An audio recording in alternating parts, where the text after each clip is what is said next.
A gentleman and a lady are walking along the Victoria Embankment on a mild evening in the spring of 1880, and above them the new gas lamps are coming on, one after another, all the way down the river toward Westminster. The lady's shawl catches the last of the daylight, a deep plum wool with a fringe that moves very slightly in the breeze off the water. The gentleman has his hat set at a careful angle and his stick tucked under his arm, the way a man carries a stick when he wants to be seen carrying it well. Below them, past the granite parapet, with its dolphins twisted around the base of every lamp standard, the Thames moves dark and wide, and for the first time in the memory of anyone walking this stretch of river, it does not smell. That absence is the whole point of the evening, though neither of them would think to say so aloud. 10 years earlier, before the embankment existed at all, this exact stretch of riverbank was open mud and a scatter of wharves, and on a hot day, the smell rising off the water was strong enough to close the windows of Parliament itself. Now there is granite, and gravel walks rake smooth every morning by the borough's men, and cast iron railings painted a deep green, and those lamp standards with their dolphins, designed, as the more literary sort of stroller likes to mention, by the architect George Vulliamy, who wanted the Thames to have something ornamental to look at now that it had stopped being something to hold your breath against. The couple pass a tall iron column near the corner of Northumberland Avenue, fluted like the lamp standards, and roughly the same height, and neither of them gives it a second glance. It looks enough like a lamppost to be one. It is not lit, and it has no lamp fitted to its crown, only a perforated iron cap, but a person walking arm in arm with someone she is fond of on a spring evening does not typically stop to inspect the ironwork on a street corner. Beneath all of that granite, past the raked gravel and the dolphin lampposts, and the very foundations of the promenade the couple are admiring,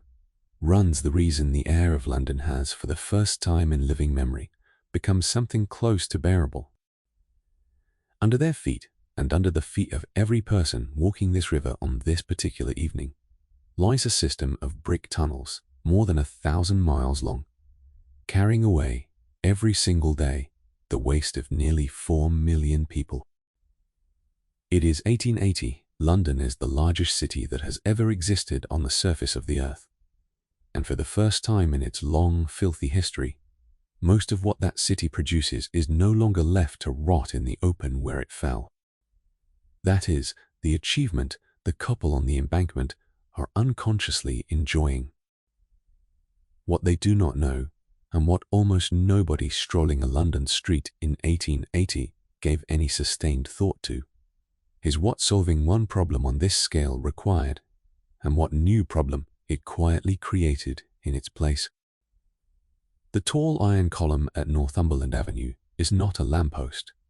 It has never held a flame meant to light anyone's way home. It is a valve standing at the exact spot where the pressure of the system below needed somewhere to go, and on a warm night, if a person paused beside it and lowered their face toward the perforations near its crown, they would catch the unmistakable, faintly sweetish, faintly rotten smell of the thing London had built to save itself, quietly doing its work in the open air,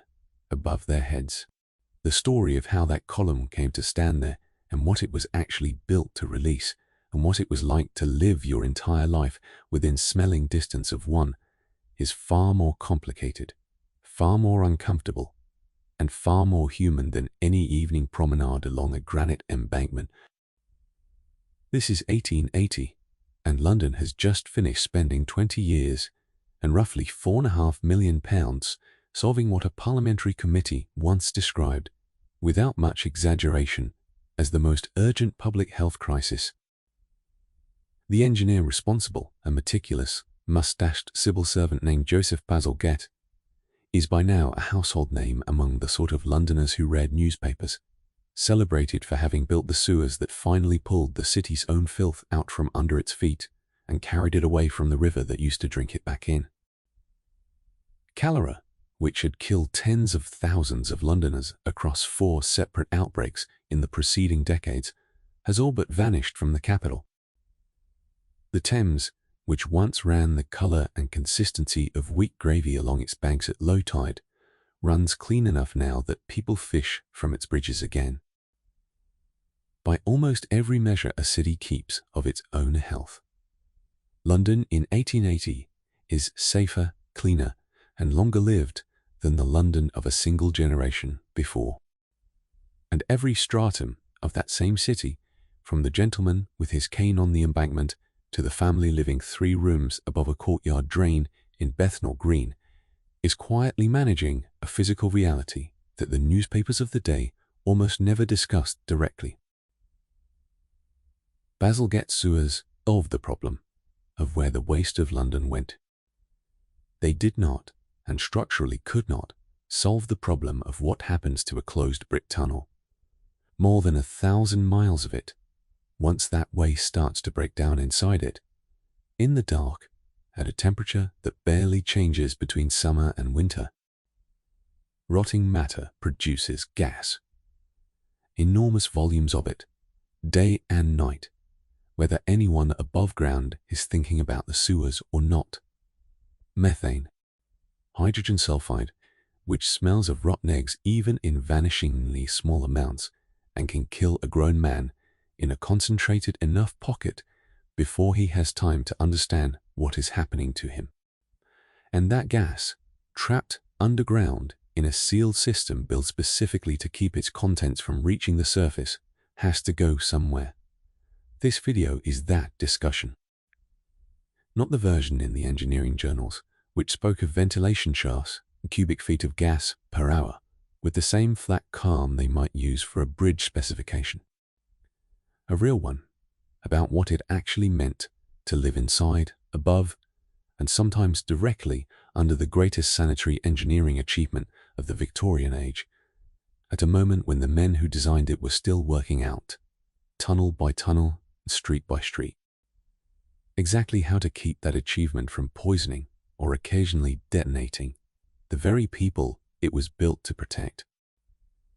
We will look at the tall iron columns still standing on residential corners today, the ones modern eyes assume are decorative old lampposts, and understand what they were actually built to vent. We will look at what happened inside an ordinary household when that gas found its way up through an untrapped drain instead of a purpose-built pipe. We will look at the doctors who believed with complete sincerity and no small amount of professional confidence that this same bad air caused diphtheria and typhoid. We will look at the streets that quite literally exploded, not as a figure of speech, but as a documented, repeated, thoroughly reported hazard of Victorian urban life. And we will look at the men whose job it was to go down into that system, into water, and worse than water, and keep it moving. Before we go further, if this is the kind of history that interests you, the real mechanics behind the version most people only ever see in a museum caption, take a moment to subscribe. It costs nothing, and it helps this channel keep doing the research these stories need. And if a particular detail tonight catches you off guard, leave a word in the comments about it. I do read them, and I am always glad to know which corners of the past people want to see uncovered next. Let us begin then, not on the embankment, but below it and to the east. In an ordinary court off an ordinary street, with the body of one man who spent a good portion of his working life inside the system the promenade was quietly built on top of. His name, for the purposes of this story, is Silas Rudd, and in the spring of 1880, he is 36 years old, though the lines already worked into his face and the particular stoop that has settled into his shoulders. He is built the way most men who do heavy manual labor in Victorian London are built, wiry rather than broad. with forearms roped hard from constant use and a chest that has never quite stopped sounding faintly wet when he breathes. A legacy of 12 years spent working as a flusher for the Metropolitan Board of Works. He lives with his wife Ellen and their 2 children, a daughter named Alice, who is 9 and sharp enough that her schoolteacher has said more than once she is wasted on a family that cannot spare her from minding the baby. I own 2 rooms on the 2nd floor of a narrow brick tenement in a court off Wentworth Street in Bethnal Green. It is not a grand address, but it is not the worst one either. Silas earns a regular wage, paid weekly by the district board, which puts him a rung or 2 above the casual dock labourers and street sellers who share the same court and the same uncertain relationship with hunger. Out of that wage comes the rent Ellen counts out to the landlord's collector every Monday morning. A fixed weekly sum that covers the 2 rooms, a share of the shared scullery and the copper below, and, though neither Silas nor Ellen has any particular reason to think about it in these terms, a small, folded-in contribution toward the very sewer rate that pays, in its own roundabout way, for the tunnels Silas spends his nights working inside. Money in the Rudd household is a subject discussed in practical terms and almost never in abstract ones, a ledger kept in Ellen's head rather than on paper, balanced week to week against rent, coal, bread, and the occasional shilling set aside, when a good week allows it, against whichever emergency the family's ordinary run of luck has not yet produced. There is a particular kind of quiet arithmetic that governs a household like this one, and Ellen performs it instinctively, the way a person performs any calculation they have run every week for a decade or more. A bad week for Silas, a missed shift through illness, means a thinner week for everyone at the table, since there is no cushion of savings substantial enough to absorb a genuine interruption to his wage. This particular vulnerability, common to nearly every working household in Bethnal Green, and shared by families in similar circumstances across London, shapes almost every other decision this story has already described.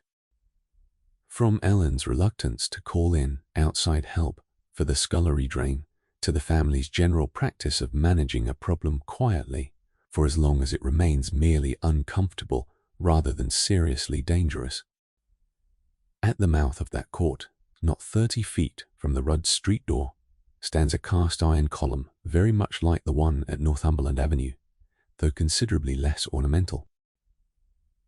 It went up 2 years ago, after a local vestryman complained loudly enough about the smell coming up through a manhole cover on the main road that the district surveyor finally agreed to run a proper ventilation shaft up from the sewer under the street. Nobody in the court thinks of it as anything other than the pipe. It is simply there, the way a lamppost or a horse trough is simply there.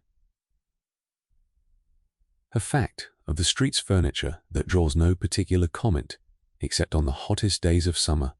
when a certain warm, faintly sulphurous breath drifts from its perforated cap and settles low along the pavement, and the women hanging washing in the court windows above learn to angle their lines away from that corner, if they can manage it. Silas himself has a private habit his wife finds mildly ridiculous. Before he leaves the house for a night shift underground, he tucks a small twist of dried mint leaves into his coat pocket, a trick an older flusher taught him his first year on the job, to be crushed and held under the nose in the worst stretches of tunnel when the air turns thick enough to taste. It does not do a great deal, if he is honest with himself,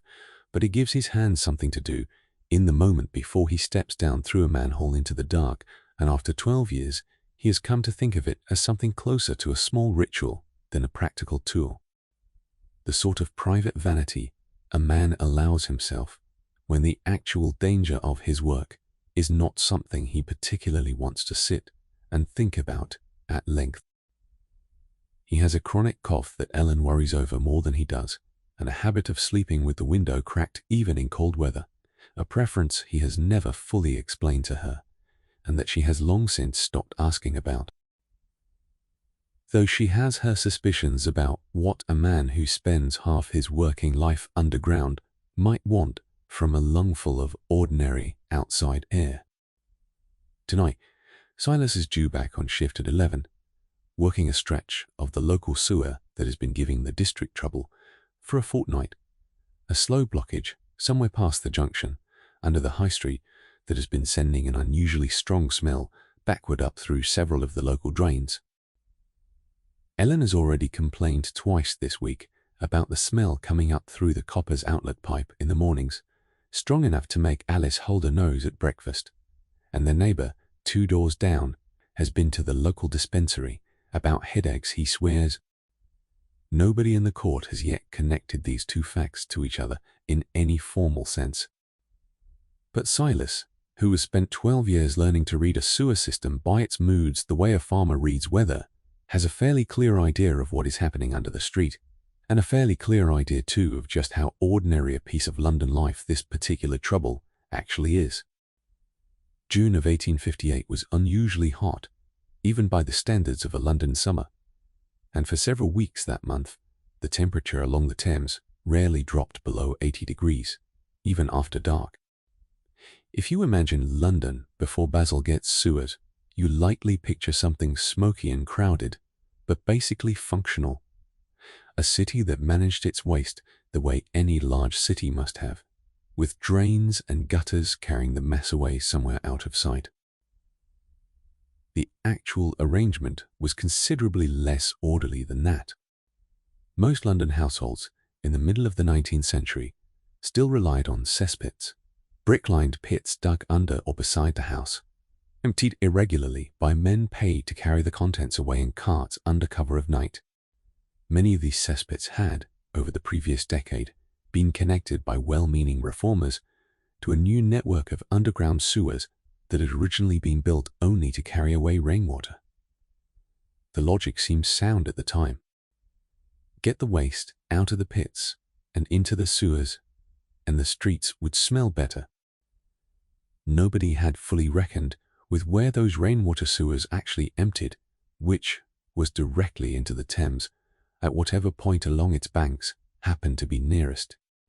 By the summer of 1858, the river itself had effectively become London's largest and least contained cesspool,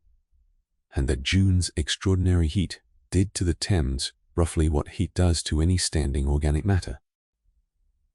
The smell rising off the water became, by every contemporary account, genuinely unbearable. Members of Parliament, whose new riverside building sat directly on the bank, took to soaking the curtains in the House of Commons library in chloride of lime in a doomed attempt to mask the stench well enough to keep working. Benjamin Disraeli, crossing from the terrace with a handkerchief pressed to his face, described the river that summer as a Stygian pool reeking of ineffable and intolerable horror. And he was not exaggerating for effect so much as reaching for the strongest language a Victorian gentleman had available to him. The newspapers of the day gave the crisis a name that stuck immediately and has outlived every other detail of the episode in popular memory. They called it the Great Stink. What the Great Stink actually did, beyond making a few weeks of parliamentary business genuinely miserable, was break a political deadlock that had already lasted the better part of a decade. Engineers and reformers, Basil Gett among them, had been arguing since the 1840 seconds that London needed an entirely new kind of sewer system, one built specifically to intercept household waste before it ever reached the river and carry it instead to outfalls far downstream. Faster past the tidal reach that kept pulling the old sewage back toward the city on every incoming tide. Parliament had debated the proposal, commissioned reports on it, and largely failed to fund it, for the same reasons large infrastructure projects are often delayed anywhere: cost, disagreement between competing engineers, and a general reluctance to spend an enormous sum of public money on something nobody could see once it was built. It took Parliament itself being made physically miserable by the problem, for a period of weeks rather than years, to produce what a decade of expert testimony could not. Within 18 days of the stench becoming truly intolerable inside the Commons chamber, a bill authorizing the Metropolitan Board of Works to build a new intercepting sewer system, and to borrow whatever sum of money the project required, passed through Parliament at a speed. Joseph Bazalgette, already the board's chief engineer, was handed the job of designing and building the largest civil engineering project London had ever attempted. For a family like Silas Rudd's, the world the Great Stink emerged from was not an abstraction read about in a newspaper years later. Silas's own father, a man named George Rudd who died when Silas was 19, had spent much of his working life as what Londoners of the period called a night soil man, one of the labourers hired to empty the cesspits of houses too far from any sewer connection at all, and a tolerance for smell that most other trades simply did not require of a man. George Rudd told his son more than once about streets in the poorer parts of the city where a full cesspit would simply overflow into the gutter outside a house and stay there, sometimes for weeks, until a family could scrape together the fee to have it emptied. And about entire courts where the smell in summer was strong enough that residents claimed to be able to taste it on their food. Silas grew up hearing these stories the way a person grows up, hearing about a war fought just before their own birth, close enough to feel real, far enough away to seem like it belonged to a different and cruder world. By the time Silas himself was old enough to work, that older world was already being dismantled, one street at a time, by the very system he would eventually be employed to maintain. Historians who have studied the Great Stink closely, among them Stephen Halliday, whose account of the crisis remains the standard reference on the subject, and Rosemary Ashton, who reconstructed that particular summer week by week in her own history of the episode, tend to agree on one somewhat uncomfortable point. London's sanitary crisis had been building for decades before 1858, well documented in official reports, and had already killed tens of thousands of people across earlier cholera epidemics that the authorities of the time did not yet correctly connect to contaminated water. What finally moved Parliament to act was not the accumulated evidence of those decades, however thoroughly documented, but 3 weeks of the crisis reaching Parliament's own front door, quite literally, in a form that could not be ignored, deferred, or budgeted around for one more session. The city's suffering had to become the government's own physical discomfort before the government treated it as an emergency. It is a pattern that shows up more than once in the story of how London eventually got clean, and it is worth holding on to as we go further, because the men who designed the solution to that crisis were about to discover that solving it fully was going to require confronting a second problem, considerably less visible than an overflowing river, that the summer of 1858 had not yet forced anyone to notice. Now, the sewers themselves, because until you have some sense of what Bazalgette actually built, nothing that happened above it, or occasionally through it, makes much sense. If you picture a Victorian sewer at all, you probably picture something close to what still runs under a modern city, a fairly modest brick tunnel, adequate for the job, unremarkable except for its age. What Bazalgette built between 1859 and 1875 was closer to a second city, constructed entirely underground on a scale that had never been attempted anywhere in the world before it, and that would not be matched for decades afterward. The core of the system was a set of intercepting sewers, 3 on the north side of the river and 2 on the south, running roughly parallel to the Thames at 3 different levels, high, middle and low, so that waste from every part of the city, whatever its elevation, could eventually be gathered and carried eastward, well past the city itself, before being released into the tidal river far downstream of anywhere people actually lived. Where the low-level northern sewer met the Lee Valley, Bazalgette built a pumping station at a place called Abbey Mills to lift the sewage up out of the low-level tunnel and into a higher outfall sewer that could carry it the rest of the way by gravity alone. The pumping station he built for this purely mechanical, unglamorous purpose is by any ordinary measure one of the most beautiful buildings in East London, an ornate structure of patterned brick and iron in a loosely Byzantine style, with a cruciform floor plan and decorative ironwork that would not look out of place on a church. Built to house 8 enormous steam engines whose entire function was to move sewage a few dozen feet higher into the air. Workers at the time nicknamed it the Cathedral of Sewage, not entirely as a joke. A near mirror of it, Crossness Pumping Station, performed the same function on the south side of the river and was opened in 1865 by the Prince of Wales himself in a ceremony with a band and a formal luncheon to mark the completion of a machine built to pump excrement. All told, the main intercepting system ran to something over 100 miles of large brick tunnel, connected to more than 1,000 additional miles of smaller local sewers threading through every street and court in the metropolitan area. Silas Rudd's own court in Bethnal Green among them.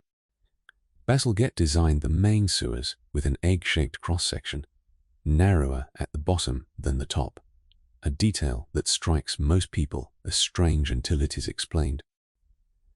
A round pipe carrying a small trickle of waste on a dry day lets that trickle spread thin across a wide, flat bottom and barely move at all,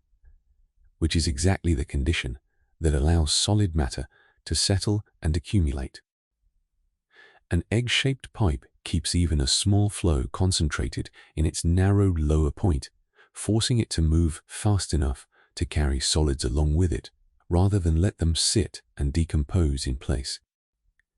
It is a small piece of engineering reasoning, but it mattered enormously,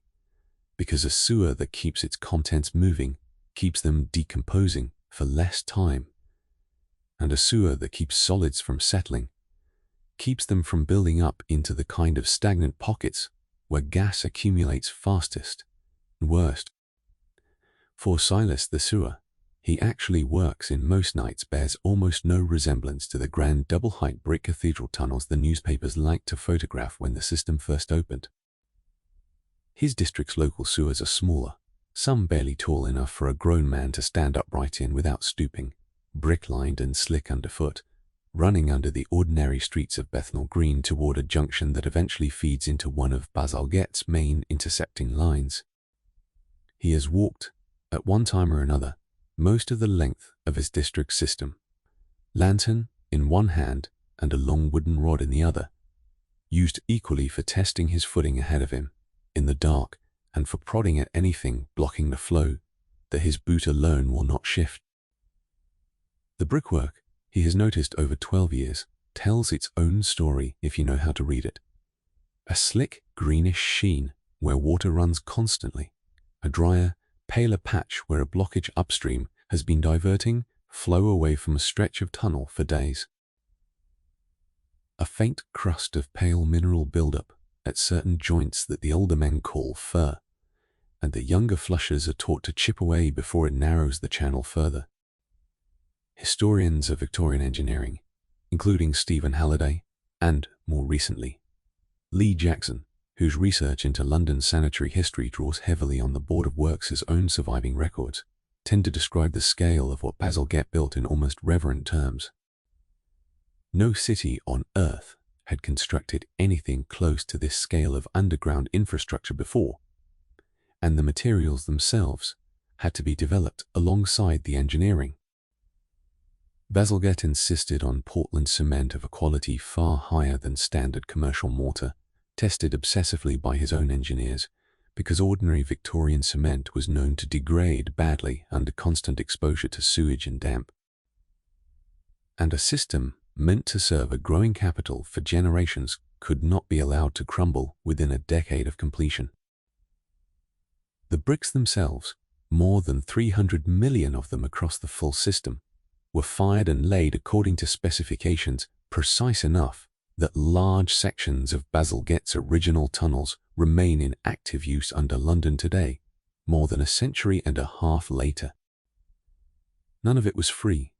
and the question of how London actually paid for a project of this size is worth pausing on briefly, because the answer shaped Silas Rudd's own weekly rent almost as directly as it shaped the tunnels under his court. The Metropolitan Board of Works financed construction primarily through a dedicated rate levied on every ratepayer across the metropolitan area, a small fixed charge added to local property taxes specifically earmarked for the sewer works, supplemented by long-term loans raised against the promise of that same steady income over decades to come. It was, in effect, one of the earliest large-scale examples of a city borrowing against its own future tax revenue to fund infrastructure too large and too urgent to pay for entirely out of a single year's budget. A financing model that would become entirely ordinary for municipal projects within a generation, but that required real political persuasion in the 1,850 seconds to convince a parliament still nervous about the scale of borrowing involved. A landlord passing that rate along to a tenant like Silas Rudd folded quietly into a weekly rent Silas never itemized or fully understood the components of, was participating in exactly this financing chain without any particular awareness of it. One more way the enormous cost of London's sanitary transformation moved invisibly through the pockets of people who rarely saw it named as a separate line anywhere in their own household accounts. What that same scale meant, though, and what none of the celebratory newspaper coverage of the system's opening dwelt on for very long, was the sheer volume of enclosed space now available underneath every street in London for organic matter to sit in the dark. A city's worth of waste moving through more than 1,000 miles of sealed brick tunnel at a controlled but never instantaneous pace produces gas continuously, in quantities that scale directly with the size of the system carrying it. Bazalgette had solved, brilliantly and permanently, the question of where London's waste went. He had, in the very act of solving it, built the largest gas-generating apparatus the city had ever possessed, sealed beneath its own streets, and the question of what to do with everything that system was now producing was a problem his own engineering triumph had made both larger and for the first time urgently in need of an answer. Close your eyes for a moment and consider what a sewer actually is, chemically speaking, rather than what it looks like from the outside. It is not simply a drain. It is, in effect, a very long, very dark fermentation vessel kept at a fairly stable temperature year-round by the earth surrounding it, fed continuously with organic material and left almost entirely undisturbed by light or fresh air for most of its length. If you imagine the danger of a Victorian sewer as primarily a matter of unpleasant smell, something a strong stomach and a good handkerchief could manage, the actual chemistry involved was considerably more dangerous than that, and considerably less forgiving of a strong stomach. Decomposing organic waste, breaking down without much exposure to oxygen, produces methane in substantial and continuous quantities, an odorless, colorless gas that is also, at the right concentration mixed with air, explosive. It produces hydrogen sulfide as well, the compound responsible for the rotten egg smell most people associate with sewage, and hydrogen sulfide carries a vicious trick built into its own chemistry. At low concentrations, it smells overwhelming, exactly as unpleasant as you would expect. At high concentrations, Hein found in a poorly ventilated pocket of tunnel where flow has slowed and gas has been accumulating for days, it paralyzes the nerve endings responsible for smell almost immediately. So that a man walking into a genuinely lethal pocket of it may notice the smell for only a second or two before his own sense of smell simply switches off, leaving him with no warning at all that the air around him has become the kind that can stop a heart within minutes. It is not the strong smell that kills a man in a sewer. By the time the smell has become strong enough to alarm him, in the worst cases, his body has already stopped being able to tell him so. Add to those two gases a general accumulation of carbonic acid gas, what a modern reader would recognize as carbon dioxide, displacing the oxygen in poorly ventilated stretches of tunnel. And you have an underground environment where a man could, in theory, simply run out of breathable air without any single dramatic event occurring, or no explosion, no overwhelming stench, just a slow starvation of oxygen in an enclosed, dead-end lateral that nobody had thought to check that week. This was not a hypothetical danger dreamed up by cautious engineers to justify their safety procedures. It was a documented, recurring cause of death and serious injury among the men who worked in London sewers throughout the period,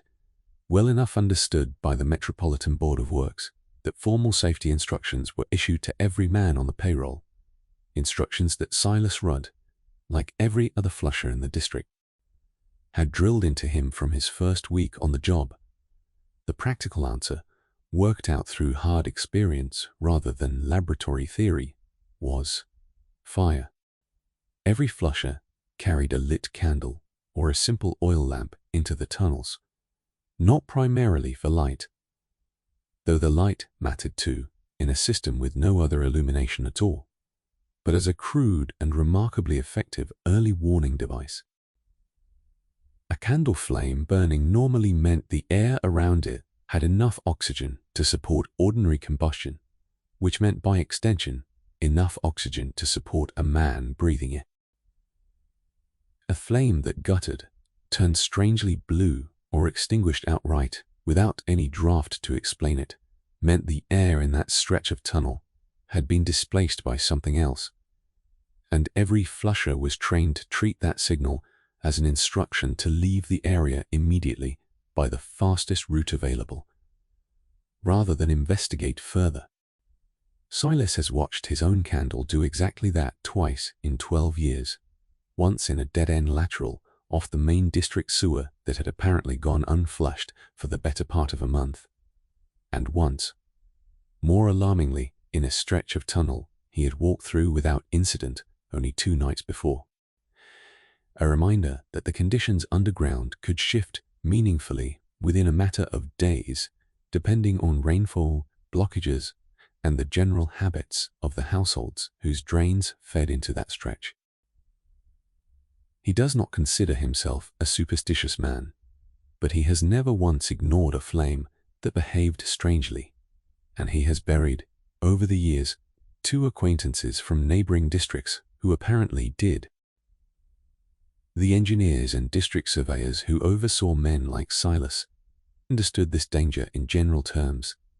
even without the precise chemistry a modern reader would recognize. Contemporary engineering reports refer constantly to what they called foul air or sewer gas, a catch-all term that lumped methane, hydrogen sulfide, and displaced oxygen together into a single vague category of underground hazard, treated with genuine seriousness by the men who wrote safety manuals, even though nobody involved could have told you the precise molecular composition of what they were actually trying to protect their workers from. What they knew from bitter and repeated experience rather than theory was that a sealed tunnel with poor flow and no ventilation would, sooner or later, become dangerous to enter, and that the danger did not announce itself reliably through smell alone. This is not a detail most people know about Victorian sanitary engineering, and it changes the picture considerably. The men who built and maintained London's sewers were not simply managing an unpleasant job. They were managing every working night, an environment that could kill a careless man in complete silence, with no warning beyond a candle flame behaving slightly wrong in the dark. The entire elaborate system of vents, shafts, and iron columns rising up through London streets existed, in large part, because trapping that same invisible danger permanently underground was never actually an option that Bazalgette's engineers believed they could rely on. For Silas Rudd, this particular question, what to do with a system that could not be allowed to simply hold its own gas forever, was not an abstract engineering debate. It was standing at the mouth of his own court, 30 feet from his front door. In the shape of that tall iron column the family had grown so used to that Alice sometimes leaned against its base while skipping rope. Which brings us to the question that Bazalgette's own engineers had to answer, almost as soon as the first lengths of intercepting sewer went into the ground. A question nobody discussed much in polite company, but that every household above the system was, whether they realized it or not. If 1,000 miles of sealed brick tunnel is going to generate gas continuously, and if that gas cannot simply be left to accumulate indefinitely, without eventually finding its own way out through the nearest weak point, which is very often a house, then the system needs a way to release that pressure somewhere safer than through somebody's kitchen drain. The solution London settled on was disarmingly simple in principle and considerably more clever in execution than it first appears. Rather than trying to seal the sewers completely, which no engineer of the period believed was either possible or wise, Bazalgette's system was built with a network of deliberate openings to the surface, tall iron ventilation shafts placed at intervals along the main, designed to let accumulated gas escape upward into the open air above the street rather than build up pressure underground or seep sideways into the nearest house connection. The tall fluted columns that still stand today on residential corners across Britain, the ones a modern eye assumes, are decorative old gas lamps left over from another century, were built for exactly this purpose. They are not lamps. They never carried a flame meant to light a pedestrian's way, not in their original and most common form. They are pressure valves for a buried digestive system 1,000 miles long, engineered to lift London's worst air high enough above head height that it would disperse into open sky before anyone standing on the pavement had cause to notice it at all. The engineering principle behind making that lift work reliably owes a considerable debt to Goldsworthy Gurney, an inventor and engineer already well known by the 1,850 seconds for his work ventilating the newly built Houses of Parliament, a building whose own chambers had suffered for years from stale, poorly circulated air, long before the Thames outside it ever produced the great sting. Gurney's approach to ventilation relied on a fairly elegant piece of physics that warmed air risers, and that a shaft heated at its base, whether by a gas flame, a coal fire, or simply the residual warmth of decomposition itself, will draw air up through it far more reliably than an unheated shaft of the same height ever could. Applied to a sewer vent, the same principle meant that a tall iron column, sometimes fitted with its own small gas burner, near the base specifically to keep a steady updraft moving, could reliably pull foul air up out of the sewer below it and release it high above the street, where wind and open sky would do the rest of the work of dispersing it before it ever reached a level where a passerby's lungs had to deal with it directly. Not every stink pipe in London was heated so deliberately, and by the time Silas's own local vestry put one up at the mouth of his court, the more common approach was simply height and placement. A tall enough shaft sat far enough back from doorways and windows that ordinary air currents would carry the released gas up and away before it settled into anyone's front room. But the principle Gurney had worked out for a stale parliamentary chamber turned out to apply just as usefully to a sewer that needed somewhere to breathe, and versions of his ventilating logic, sometimes credited to him directly and sometimes simply absorbed into general engineering practice by the district surveyors who built these shafts across London, borough by borough, shaped how the entire vent network was designed. By the time Silas is walking past the pipe at the end of his own court twice a day, there is very little mystery to him about what it actually is, though he has noticed, with the mild amusement of a man who knows exactly how little most of his neighbors understand about the ground beneath their own feet. That visitors to the court occasionally ask Ellen what the lamp on the corner is for, and seem faintly surprised to learn it has never once held a flame for lighting anyone's way home. What makes this detail worth lingering on, beyond its own considerable strangeness, is how completely it has survived into the present day, hidden in plain sight on ordinary streets. Historians and industrial archaeologists who have gone looking for surviving examples, including researchers working with English heritage and local civic societies across Britain, have found that a substantial number of these Victorian ventilation columns, quietly doing exactly the job they were built for a century and a half ago, still connected to working sewer lines under streets that have otherwise been entirely rebuilt around them. Most people who pass one on a morning walk assume, reasonably enough, given how carefully these columns were made to resemble ordinary street furniture, that they are looking at an old decorative lamppost, perhaps a relic of gaslight days kept for its charm, rather than any function. Almost none of them realize they are standing beside a working pressure valve for the same underground digestive system Bazalgette built to save the city, still quietly venting the same category of gas it was designed to release in 1880 into the same open air above their heads. There is something clarifying about knowing this. The next time an ornate iron column on a street corner catches your eye, and you assume, as almost everyone does, that you are looking at nothing more than an old lamp. And critically, everyone walking past one in 1880 was making exactly the same assumption, the vent doing its quiet, essential, faintly ridiculous work in full public view, precisely because nobody standing on the pavement above it had any particular reason to look closely enough to ask what it actually was. Which brings us to the question that worried Victorian householders considerably more than any iron column on a distant street corner ever could, because it concerned the air inside their own homes rather than the air above a public pavement. If you imagine a well-appointed Victorian house as sealed off from the sewer below it, connected only through a tidy pipe that carried waste one direction and never let anything travel back the other way, you are imagining a plumbing standard that large parts of London, including most of the housing available to a family like the Rudds, had not yet reliably achieved by 1880, and that even wealthier households only achieved through constant, expensive vigilance rather than any feature you could simply install once and forget. The device that was supposed to prevent exactly this problem, the trap, was not a new idea.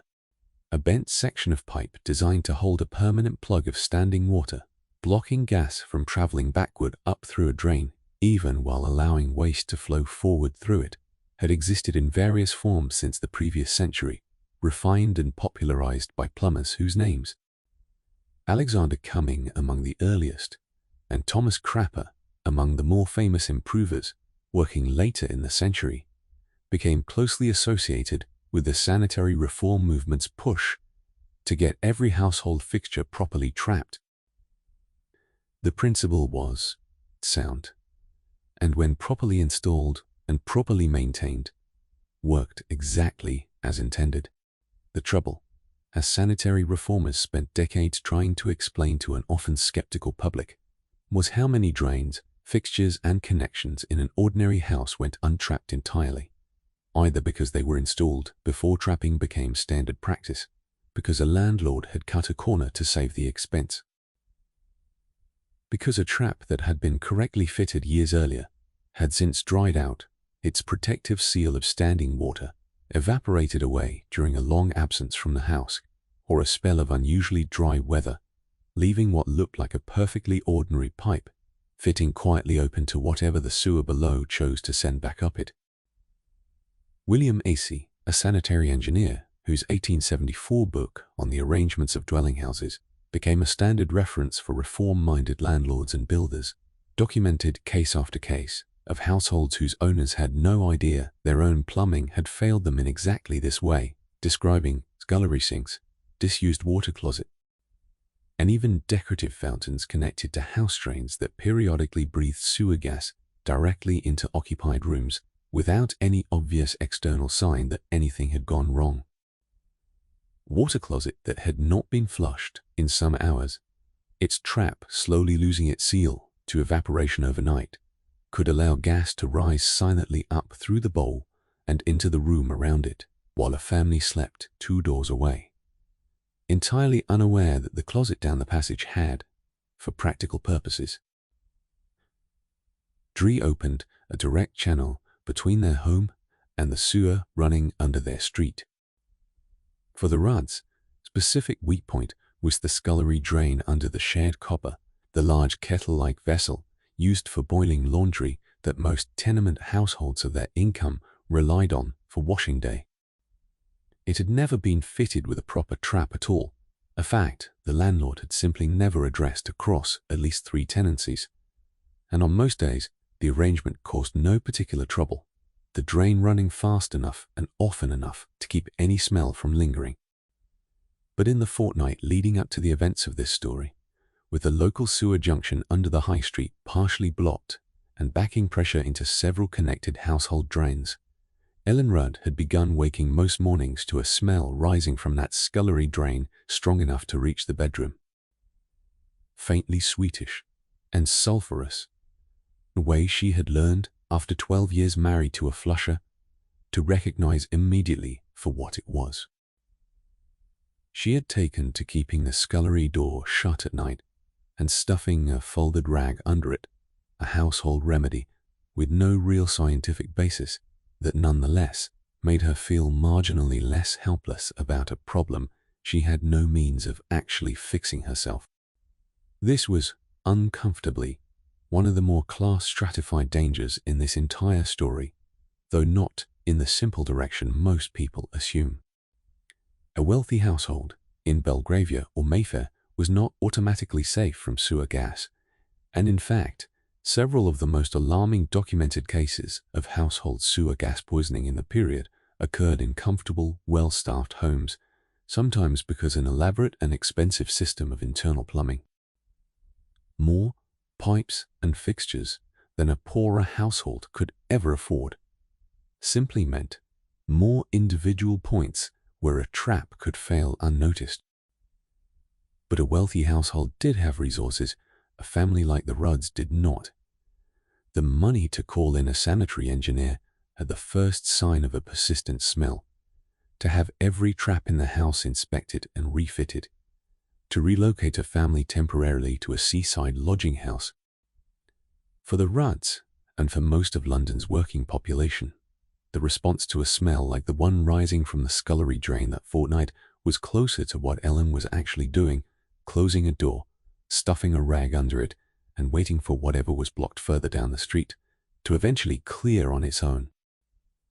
Because there was no other remedy realistically available to a family paying rent by the week. The quiet observation worth sitting with here is how completely this inverted the promise the new sewer system had originally made. Bazalgette's tunnels were built, first and foremost, to get waste and its associated dangers out of ordinary households and away from the people living in them. And for the great majority of London, on most ordinary days, that promise, but the same sealed pressurized system that carried waste efficiently away from a house could, whenever a trap failed or a blockage built up pressure somewhere downstream, just as efficiently carry the sewer's own worst air directly back into that same house through the one weak point in its plumbing nobody had thought to check. The danger had not been eliminated by the new sewers so much as relocated, and for a family sleeping 2 rooms away from an untrapped scullery drain, that relocation could feel, on a bad night, considerably more frightening than an open cesspit ever had, precisely because it now arrived silently, indoors, while everyone in the house was assuming they were finally safe. If you have been picturing exploding streets as a figure of speech up to this point, a colourful way of describing how alarming Victorian Londoners found their new underground system, it is worth being direct about something. It was not a metaphor. streets in and around London did, on documented repeated occasions across the second half of the 19th century, actually explode, with enough force to lift paving stones, blow manhole covers into the air, and in the more severe cases, damage or destroy the houses standing directly above the point of ignition. This was not a single dramatic event people told stories about for decades afterward. It was a recognized, recurring category of urban accident, serious enough that engineers, gas company officials, and newspaper editors all had a working vocabulary for discussing it well before the century was out. The underlying cause was almost always the same unfortunate combination: gas accumulating somewhere, should not have been able to reach in dangerous quantity, and a source of ignition arriving before anyone realized the danger was there. Sometimes that gas was methane generated inside the sewer itself, pooling in a poorly ventilated stretch of tunnel or a dead-end lateral until it reached an explosive concentration. Just as often, and in some ways more insidiously, the gas involved was ordinary coal gas, the same fuel piped through London's streets to light its lamps and its parlours, leaking from a joint in a cast-iron gas main that had shifted slightly with the settling ground, or corroded quietly at a seam nobody had inspected in years. Coal gas, leaking from a damaged main, does not simply stay where it escapes. It travels, migrating sideways through loose soil and into the nearest available cavity, which in a city built on top of 1,000 miles of brick tunnel very often meant the sewer itself or the cellar of the nearest house, or both at once. Once that leaked gas had accumulated in sufficient quantity in an enclosed space, it took very little to set it off. A workman's naked lamp lowered into a manhole to check the state of the brickwork. A housemaid's candle carried into a cellar to fetch coal. A spark from an ordinary domestic fire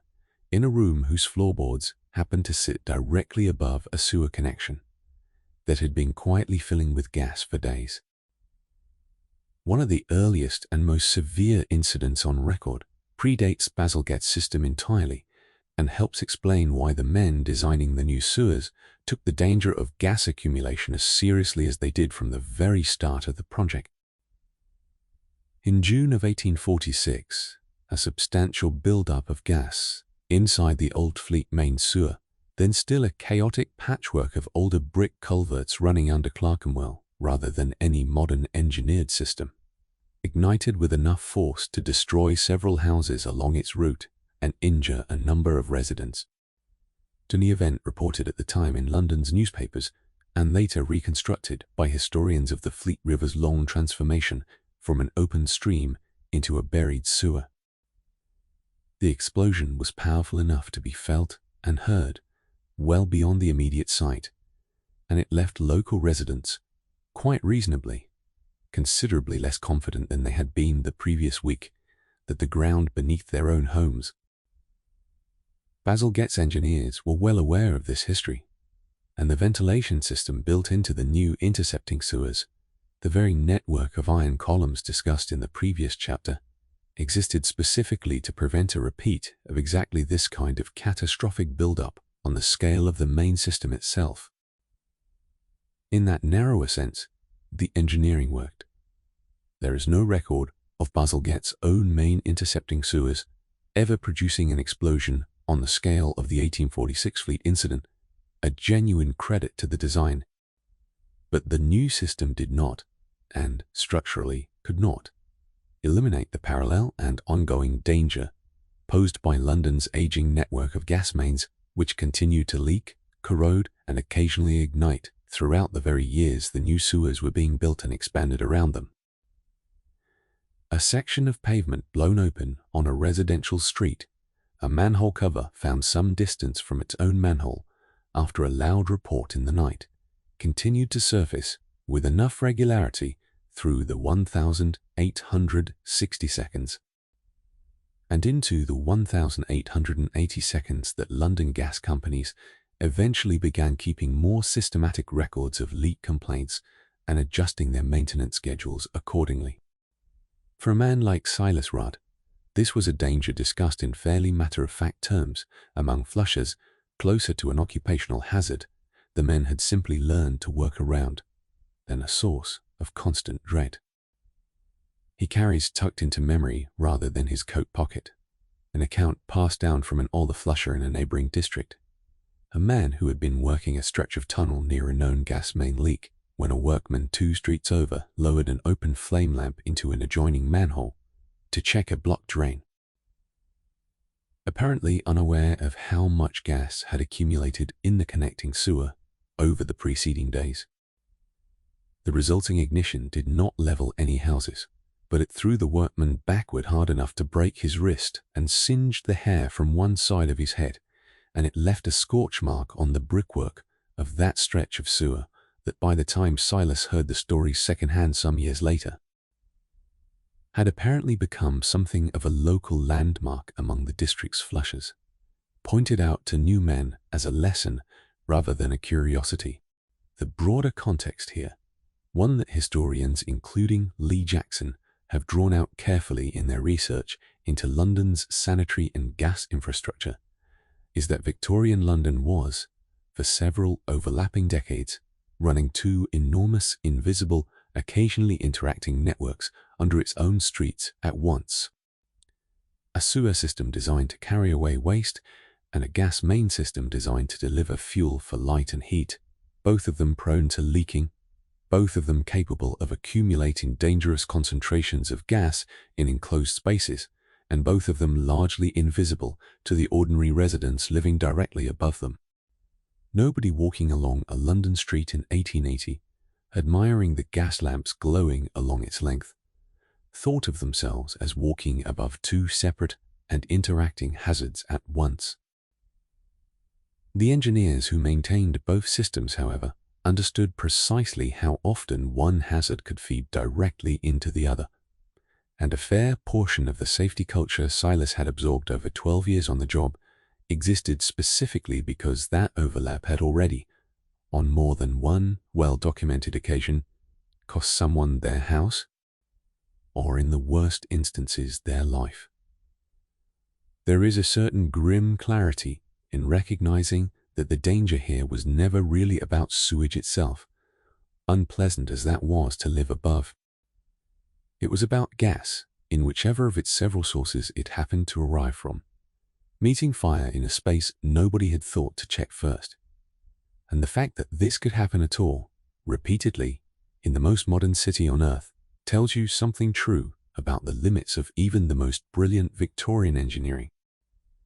Bazalgette could design a system to vent his own sewer's gas safely into open sky.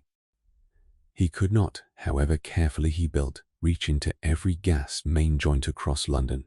and guarantee it would never leak into the ground his own tunnels ran through, and the people living above that overlap simply had to trust every single day that nobody nearby was about to lower an open flame into the wrong hole in the ground at the wrong moment. If simply venting the gas into open sky was the answer London settled on for most of its stink pipes, it is worth asking whether anyone looked at 1,000 miles of sewer continuously producing combustible gas and saw, instead of only a hazard to be released and forgotten, a fuel source going to waste above every street corner in the country. Some of the more inventive minds in British sanitary engineering did exactly that, though the fullest version of their answer arrived a little later than the year this story is set in, and it is worth following the thread forward briefly to see where the logic Silas Rudd's own local vestry had already half discovered eventually led. The idea was straightforward once someone thought to state it plainly. If a stink pipe was already drawing gas up out of the sewer and releasing it above head height, and if that gas happened to be combustible, then rather than simply letting it disperse uselessly into the evening air, a small burner fitted at the crown of the column could ignite it and put it to work as a source of light. Solving 2 problems with a single piece of ironwork, the removal of dangerous gas from under the street, and the provision of illumination for the street itself. The engineer most closely associated with perfecting this idea was Joseph Edmund Webb, a borough surveyor working in Sheffield, who patented what came to be called the sewer gas destructor lamp in 1895, a design that drew gas up from the sewer below exactly as the planar columns already did. Mixed it with a small supplementary supply of ordinary coal gas piped in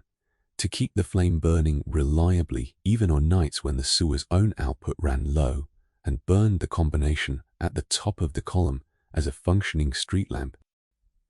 The design spread quickly to towns across Britain in the years that followed, valued as much for solving a persistent local nuisance as for the modest saving it offered on gas bills. And a number of these lamps, including several in Sheffield itself, and scattered examples in towns from Carlton to Hastings, survive today. Some of them still connected to working sewers, and some still capable, on special occasions, of being lit exactly as their Victorian builders intended. Silas Rudd himself would never see one of these in operation. The plain iron column at the mouth of his own court, put up 2 years before this story is set, never held a flame in its entire working life, and Silas will be an old man, well past the years he can manage a flusher's physical demands. By the time Webb's refined design becomes common enough to reach an ordinary residential street, rather than a handful of forward-thinking boroughs. But his daughter Alice, 9 years old on the spring morning this story otherwise takes place, will grow up to see exactly this kind of lamp installed in the borough, where she eventually settles with a family of her own, and by the time she does, she will understand something about the small flickering flame atop it that most of her neighbors, admiring what looks like a perfectly ordinary piece of gas lighting, never think to ask about at all. She will know, because her father told her so many times across her childhood, that the fact became simply part of what she knew about the world. That the light is not burning ordinary town gas alone. It is burning the same category of invisible danger that used to rise, unlit and unseen, from the plain column at the mouth of the court where she grew up. The very gas her father spent a working life managing underground, now doing something almost cheerful with itself above the pavement. The broader pattern worth noticing here extends well beyond one clever lamp design.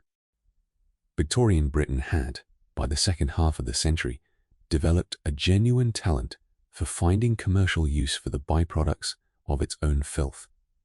an instinct that shows up again and again across the period once you start looking for it. Night soil, the waste emptied from cesspits before the new sewers existed, was sold to farmers as fertilizer rather than simply discarded. Trade documented at length by social historians, including Henry Mayhew, whose survey of London's labouring poor recorded the full economic ecosystem that had grown up around waste long before Bazalgette's tunnels made most of it obsolete. Bone from slaughterhouses was ground for fertilizer and for the manufacture of items as varied as buttons and knife handles. Even the ash and cinder sifted from London's household dust heaps supported an entire trade of women and children, employed to sort it for anything of remaining value. Turning a stink pipe into a working street lamp fits comfortably into this same broader habit of mind, a culture that had grown practiced, out of necessity as much as ingenuity, at looking at whatever a large city produced as waste and asking what use it might still be put to, before being allowed to simply disappear. There is something worth sitting with in the fact that the solution to London's most literally unmentionable problem eventually became, in its most refined form, a small public light glowing gently on an ordinary street corner. The gas that could paralyze a man's sense of smell before killing him in a sealed sewer tunnel that could gather in a leaking gas main and blow a section of pavement into the air was also, turned out, perfectly serviceable fuel for something as modest and civic-minded as helping a pedestrian see their way home after dark. The engineering that made this possible was not dramatic. It required no new scientific discovery, only the patience to notice that a problem already being solved one way might, with a small additional adjustment, solve a second problem at the same time. That is not a bad description, in miniature, of the entire sanitary engineering project this story is about. A slow and glamorous, decades-long habit of noticing what a city actually produced. Which brings us to the question that occupied the medical profession itself for most of the century, and that shaped how ordinary families like the Rudds understood the danger rising from their own scullery drain. If you assume Victorian doctors understood bad smells as merely unpleasant rather than truly dangerous, you are underestimating how seriously the medical establishment of the period took the connection between foul air and disease, and how completely that belief shaped both official policy.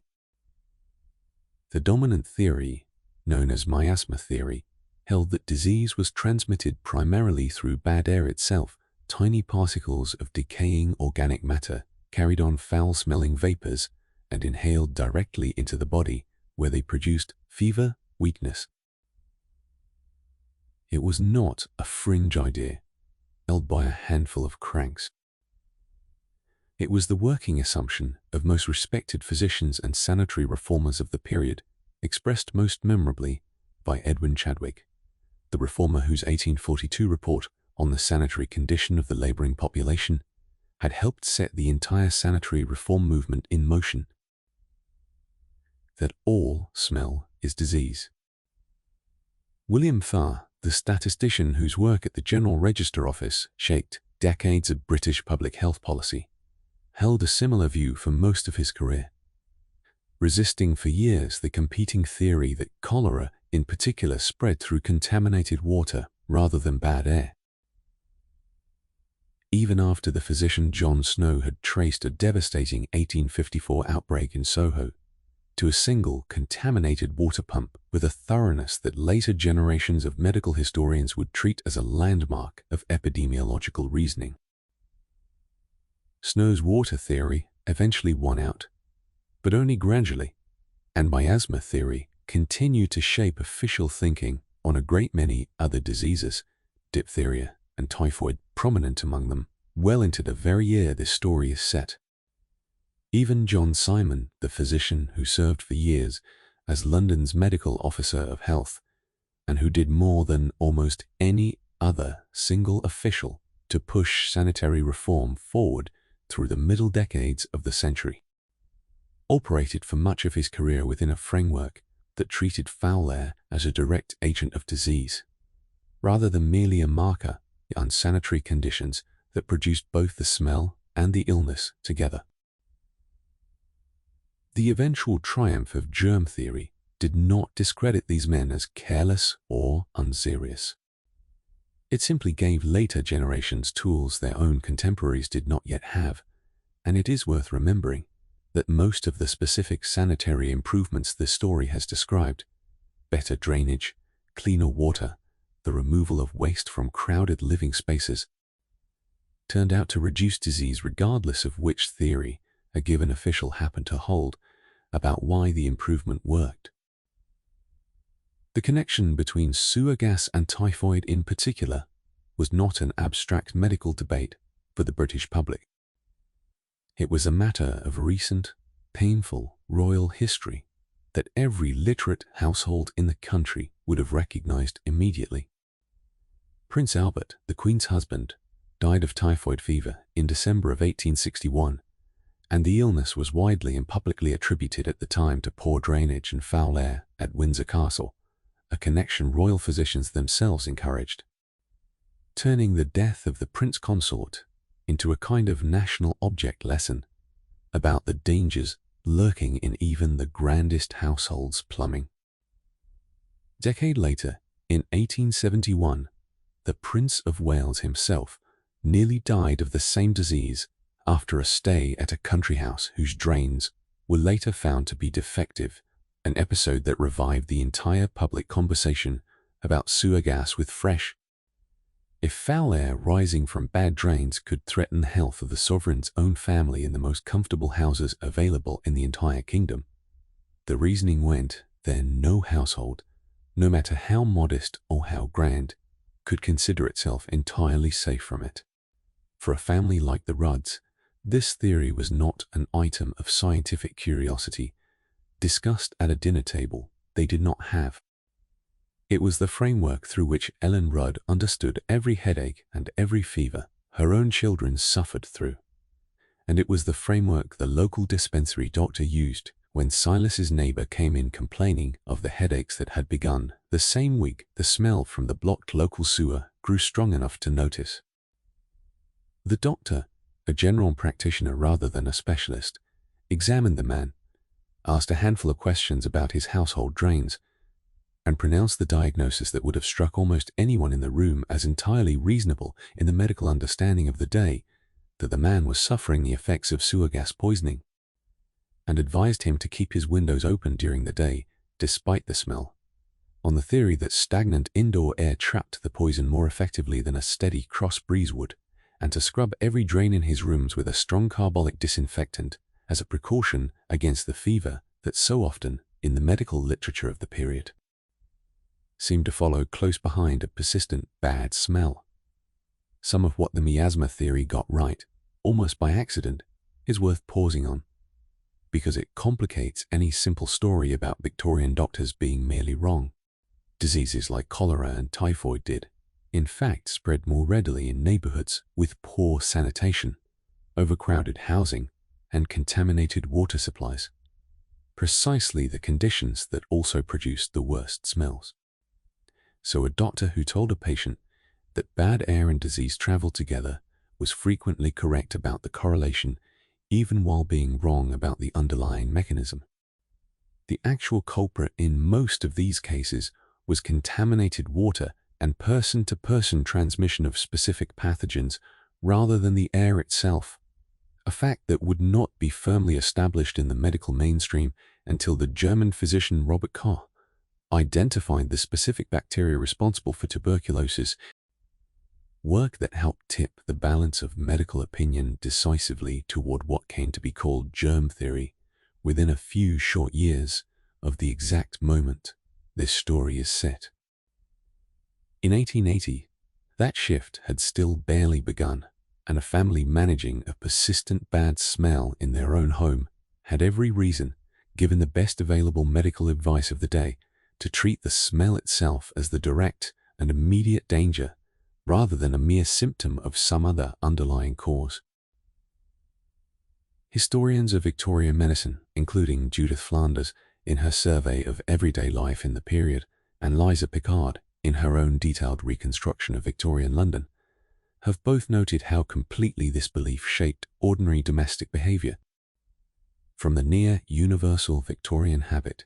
of carrying a handkerchief soaked in vinegar or eau de cologne through unpleasant-smelling streets to the fashion for burning strongly scented pastilles indoors, specifically to mask, and it was believed, counteract the danger of bad air. None of it was foolish, given what the science of the day actually understood. It was, instead, a reasonably sophisticated response to an incompletely understood threat, built from the best evidence available at the time. And it is worth remembering, the next time this particular Victorian belief strikes a modern audience, that a household taking these precautions was managing real and significant risk with the tools their own century had actually given them, incomplete as our own understanding now shows those tools to have been. There is a certain sobering symmetry in recognizing how close Ellen Rudd's own household fears came to the fears occupying royal physicians at Windsor Castle less than 20 years earlier. No matter how different the two households' resources for actually managing that fear turned out to be. The smell rising from an untrapped drain did not distinguish between a palace and a two-room tenement in Bethnal Green, and neither, for most of this century, did the medical theory that treated it as a direct and pressing danger to the body of anyone unlucky enough to breathe it. If the household worries of the Rudds and their neighbors occupied one end of this story, the other end belonged entirely to Silas, and to the small, tightly knit trade of men whose job it was to enter the system directly and keep it functioning. If you picture a Victorian sewer worker at all, probably picture something like a labourer with a shovel, an unpleasant but fairly straightforward job of moving muck from one place to another. The actual work of a Metropolitan Board of Works flusher was considerably more specialised, more physically demanding, and more dangerous than that image suggests. A trade with its own tools, its own vocabulary, and its own hard-won body of knowledge passed down from older men to younger ones, almost entirely through direct example, rather than any written manual. A flusher's central task, the one that gave the trade its name,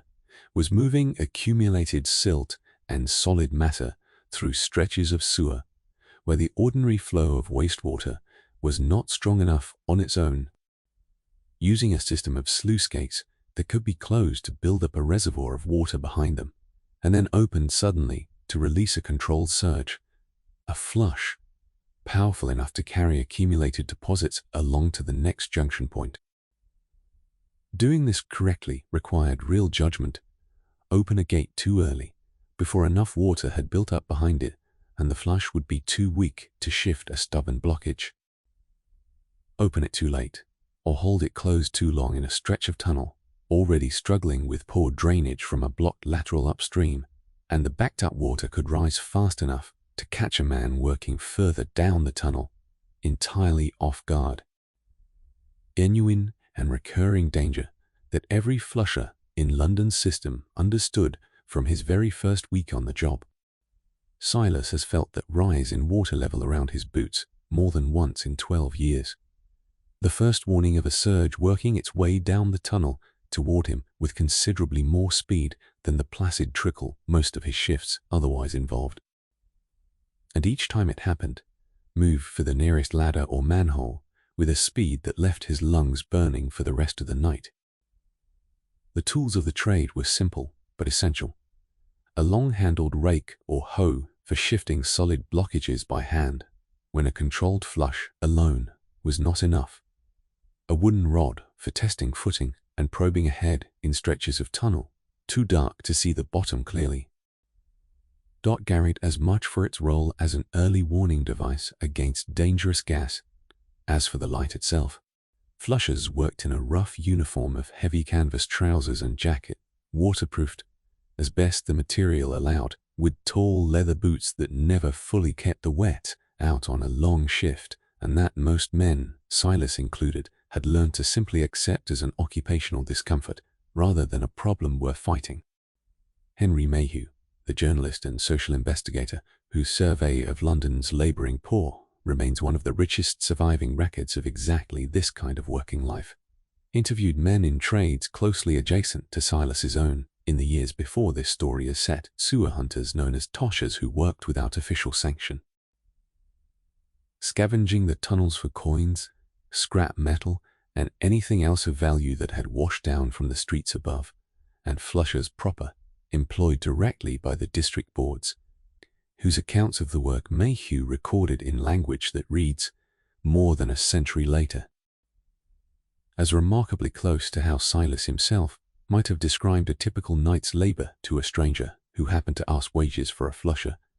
while modest, was steady in a way that mattered enormously to a family like the Rudds.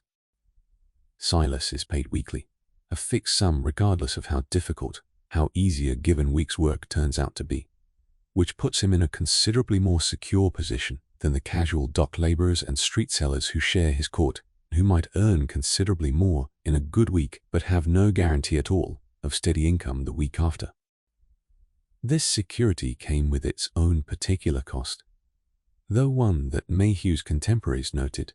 more than once in their accounts of the trade.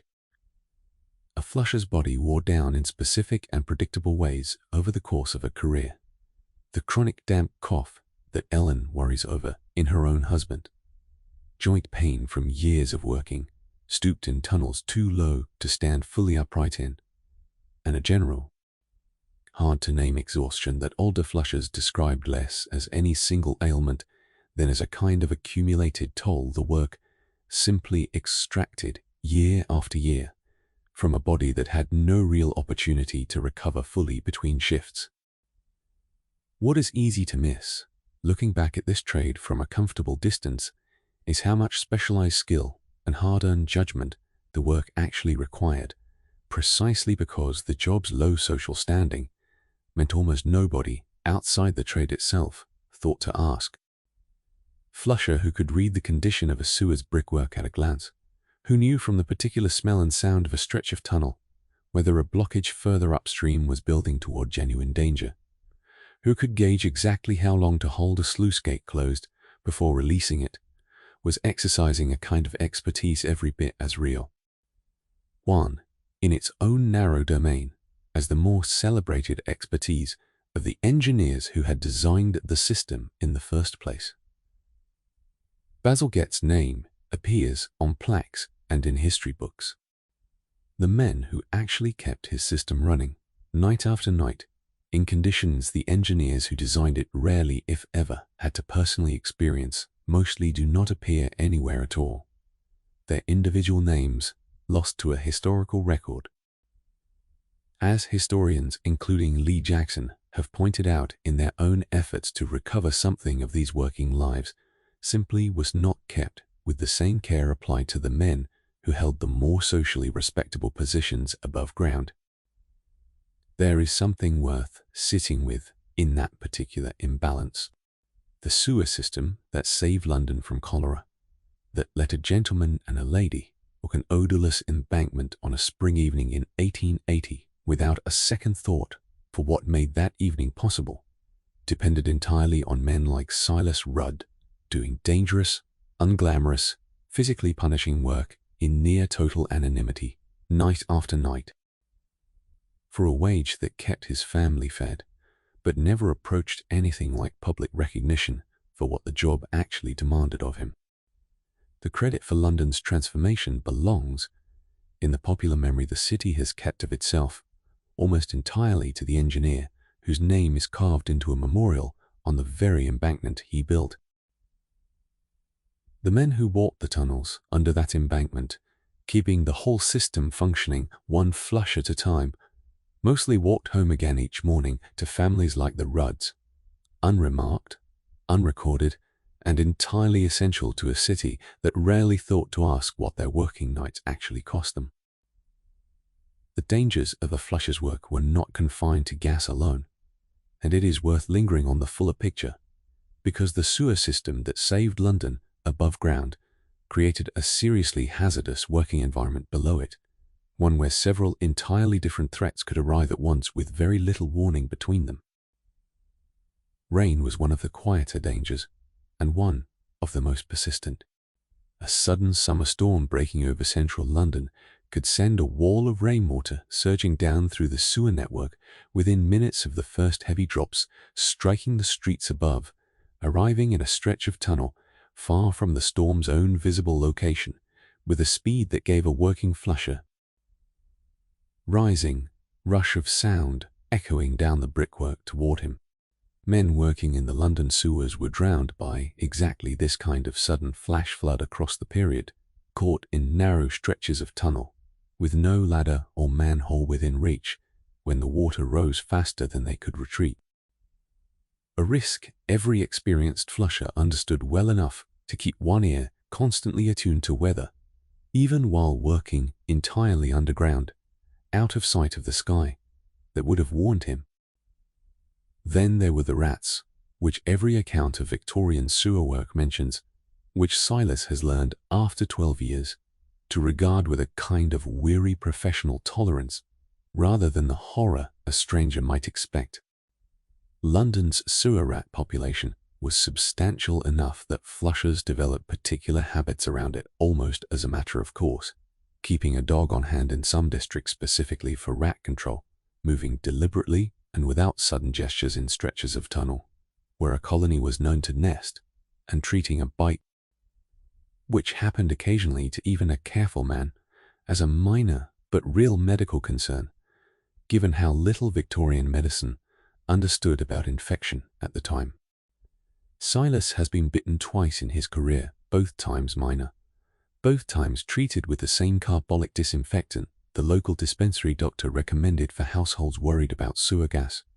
and both times without serious consequence. Though he knows of at least one man in a neighboring district whose bite turned septic badly enough to cost him the use of 2 fingers. The Tosha's Henry Mayhew documented so thoroughly occupied a stranger and more precarious position than the officially employed flushers, working the same tunnels without any sanction from the Board of Works at all, driven by the prospect of finding coins, cutlery, jewelry, and scrap metal that had washed down through street drains from the world above. Mayhew described these men working in loose gangs, carrying canvas sacks and long poles fitted with a small rake at one end for sifting through deposits, moving through the tunnels largely by feel and memory in the dimmest possible light to conserve the oil in their lanterns. Their trade existed in a persistently uneasy relationship with men like Silas, since an unsanctioned scavenger moving through a working sewer during a scheduled flush represented a real danger, both to himself and to the operation, and district boards spent considerable effort over the decades trying with only partial success to keep Toshas out of the system entirely. Silas himself came closest to serious harm not through rats or an unsanctioned scavenger, but through gas in an incident 3 years before the spring morning this story is otherwise set. Working a stretch of tunnel that had, by every previous inspection, seemed entirely ordinary, he had noticed his candle gutter and dim without any explanation he could immediately account for. And rather than investigate further, exactly as his training demanded, he had turned back toward the nearest manhole at what he later described to Ellen as the fastest walk his legs could manage, without breaking into a run he worried might cost him his footing on the slick brickwork. He reached the ladder, climbed,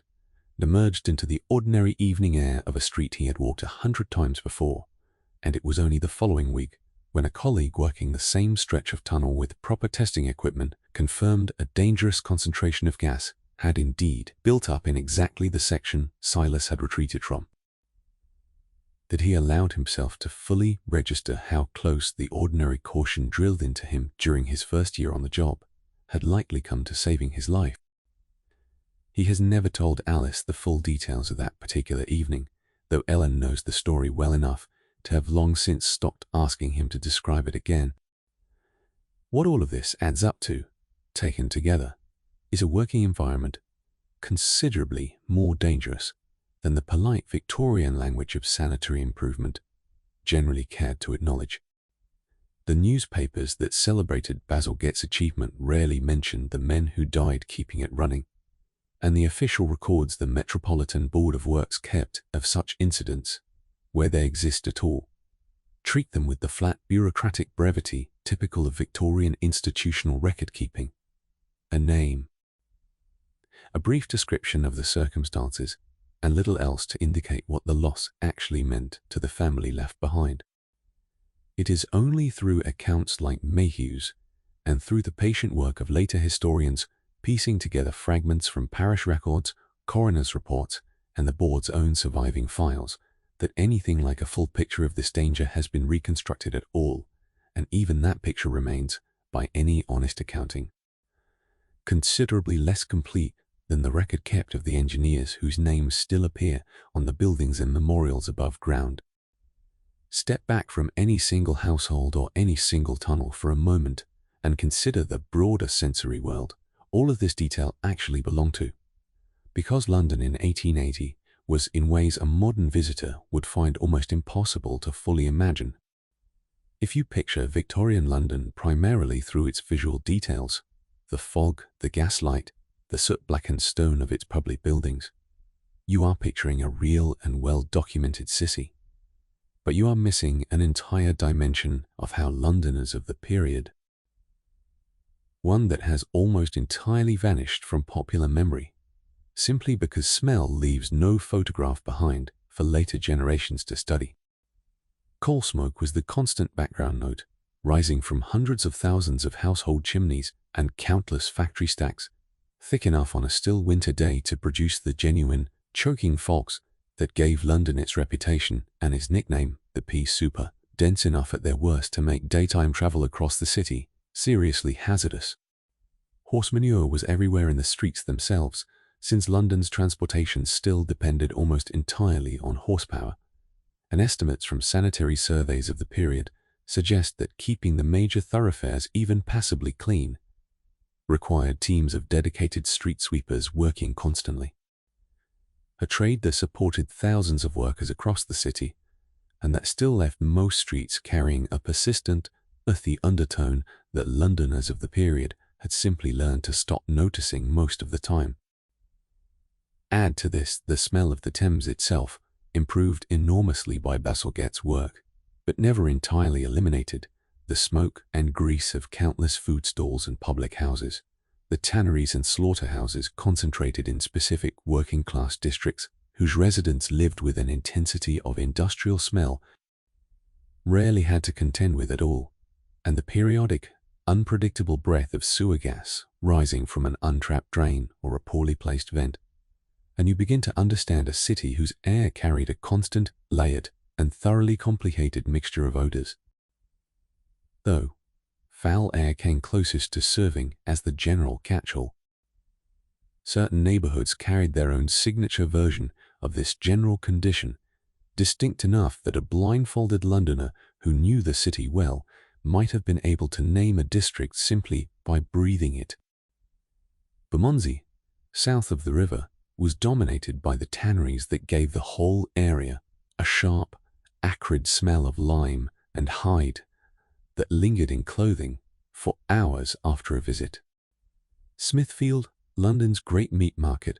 filled the surrounding streets with the particular smell of a working slaughterhouse district, blood and offal and the tallow rendered from animal fat,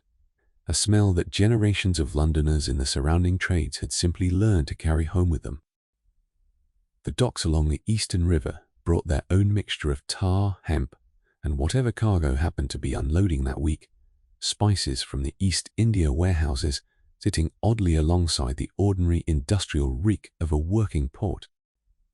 A family like the Rudds in Bethnal Green lived within reach of several of these overlapping zones without belonging squarely to any one of them, close enough to catch a shifting combination of industrial and residential smell depending on which way the wind happened to be blowing on a given evening. Ellen Rudd could generally tell, without giving the matter any conscious thought, whether a given day's air was carrying more of the tannery sharpness or more of the ordinary damp coal smell of her own street, a small, unremarked skill that every long-term resident of the district seemed to share. Simply the ordinary way a person came to know a place after living in it long enough. This sensory environment was not distributed evenly across London's social classes, and the pattern it followed tracked class lines with an honesty that the period's own polite conversation rarely acknowledged directly. Wealthy neighborhoods in the West End benefited from wider streets that allowed better natural ventilation from newer housing stock built with the sanitary improvements of recent decades already incorporated, and from simple distance from the tanneries, gasworks, and slaughterhouses that fill the air of poorer districts with their own distinctive and considerably harsher smells. A family like the Rudds, living in Bethnal Green, within a short walk of several small-scale manufacturing operations as well as their own local sewers' occasional troubles, experienced a considerably more concentrated and more frequent version of London's general foulness than a family living in Belgravia ever needed to. This was not an accident of geography, so much as a direct consequence of where London's less desirable industries and least well-maintained housing had historically been permitted to concentrate. A pattern sanitary reformers of the period documented extensively and critically. Everyone living within a given neighborhood shared roughly the same daily exposure to whatever that neighborhood's particular combination of smells happened to be, which meant the sensory experience Ellen Rudd found so alarming during the fortnight the local sewer junction stayed blocked. And its broad outline, if not its specific intensity. An experience shared by every household on her street. A fact that shaped how Victorians of every class talked about, or more often, did not talk about, the air around them. A smell that everyone around you is also breathing becomes, in a certain everyday sense, simply the ordinary texture of daily life, rather than an emergency demanding constant comment. And this collective, largely silent acclimatization to conditions a modern visitor would find deeply alarming is itself one of the more striking features of Victorian urban life, a testament less to any particular hardiness on the part of the people living through it than to how completely the human capacity for adaptation can normalize even a seriously hazardous daily environment when there is, for most of the population experiencing it, no realistic alternative available. What makes this broad sensory picture worth holding alongside everything else in this story is how directly it connects the grandest engineering achievement of the age to the most intimate, unglamorous details of ordinary bodily experience. Bazalgette did not simply build a system of tunnels. He fundamentally altered the smell of the largest city on Earth, improving it dramatically in aggregate while leaving pockets, households, and entire working-class neighborhoods still contending on a near-daily basis with exactly the kind of foul air his engineering had been built to eliminate. The couple, walking the Victoria Embankment on a spring evening in 1880, enjoying air that would have been unbearable to breathe only a generation earlier, were experiencing the genuine and considerable success of that engineering. The Rudd family, 3 miles east and considerably further down the social ladder, were experiencing its limits, and both experiences were, in their own way, equally true accounts of what living in London actually meant in the year this story is set. If you assume a project on the scale of Bazalgette's sewers concluded with a single dramatic ribbon cutting and an immediate, universal sense of relief across the entire city, the actual completion of the system was considerably more gradual and considerably more unevenly felt than that image suggests. The main intercepting sewers were substantially finished by 1865, when Croston's pumping station opened on the south side of the river, and by 1875, with the completion of additional works extending and refining the original network, the system that would serve London for the next century and beyond was, in its essential outline, largely in place. Bazalgette himself was knighted in 1874 for his service, an honor that placed his name permanently alongside the great engineering figures of the age. And by the time this story is set, 5 years later, he had become exactly the kind of household name mentioned earlier in this account, celebrated in newspapers, and eventually commemorated with a memorial on the very embankment his tunnels ran under. An inscription that credits him, accurately enough as far as it goes, with the works that made possible the embankments of the Thames. What that memorial does not mention, and what no public monument from the period mentions anywhere in London, is a single name belonging to the thousands of labourers, bricklayers, and flushers who actually built and maintained the system Bazalgette designed. This was not a unique oversight so much as an entirely typical pattern of how Victorian Britain distributed credit for its own infrastructure. The engineer's name went on the plaque. The labourers' names, where they survive at all, exist scattered across parish registers, coroner's reports for the occasional fatal accident, and payroll ledgers kept by district boards, more concerned with tracking wages paid than with preserving any record of the individual lives behind them. Silas Rudd's own name appears, as far as any record shows, only in the weekly wage book of his local district board, a fact he has never had particular occasion to reflect on, and that his descendants, a century and more later, would have almost no realistic way of tracing. The completion of the system also did not mean the completion of the problem this story has spent its time exploring. New housing continued to go up across London throughout the 1870s and into the 1880s, much of it connected to the existing sewer network in ways that added further strain to a system already carrying more than its original designers had planned for. And the same basic hazards, gas accumulation, untrapped household drains, the occasional leaking gas, main meeting an unlucky spark, remained a live concern for engineers and ordinary households alike well beyond the year this story takes place.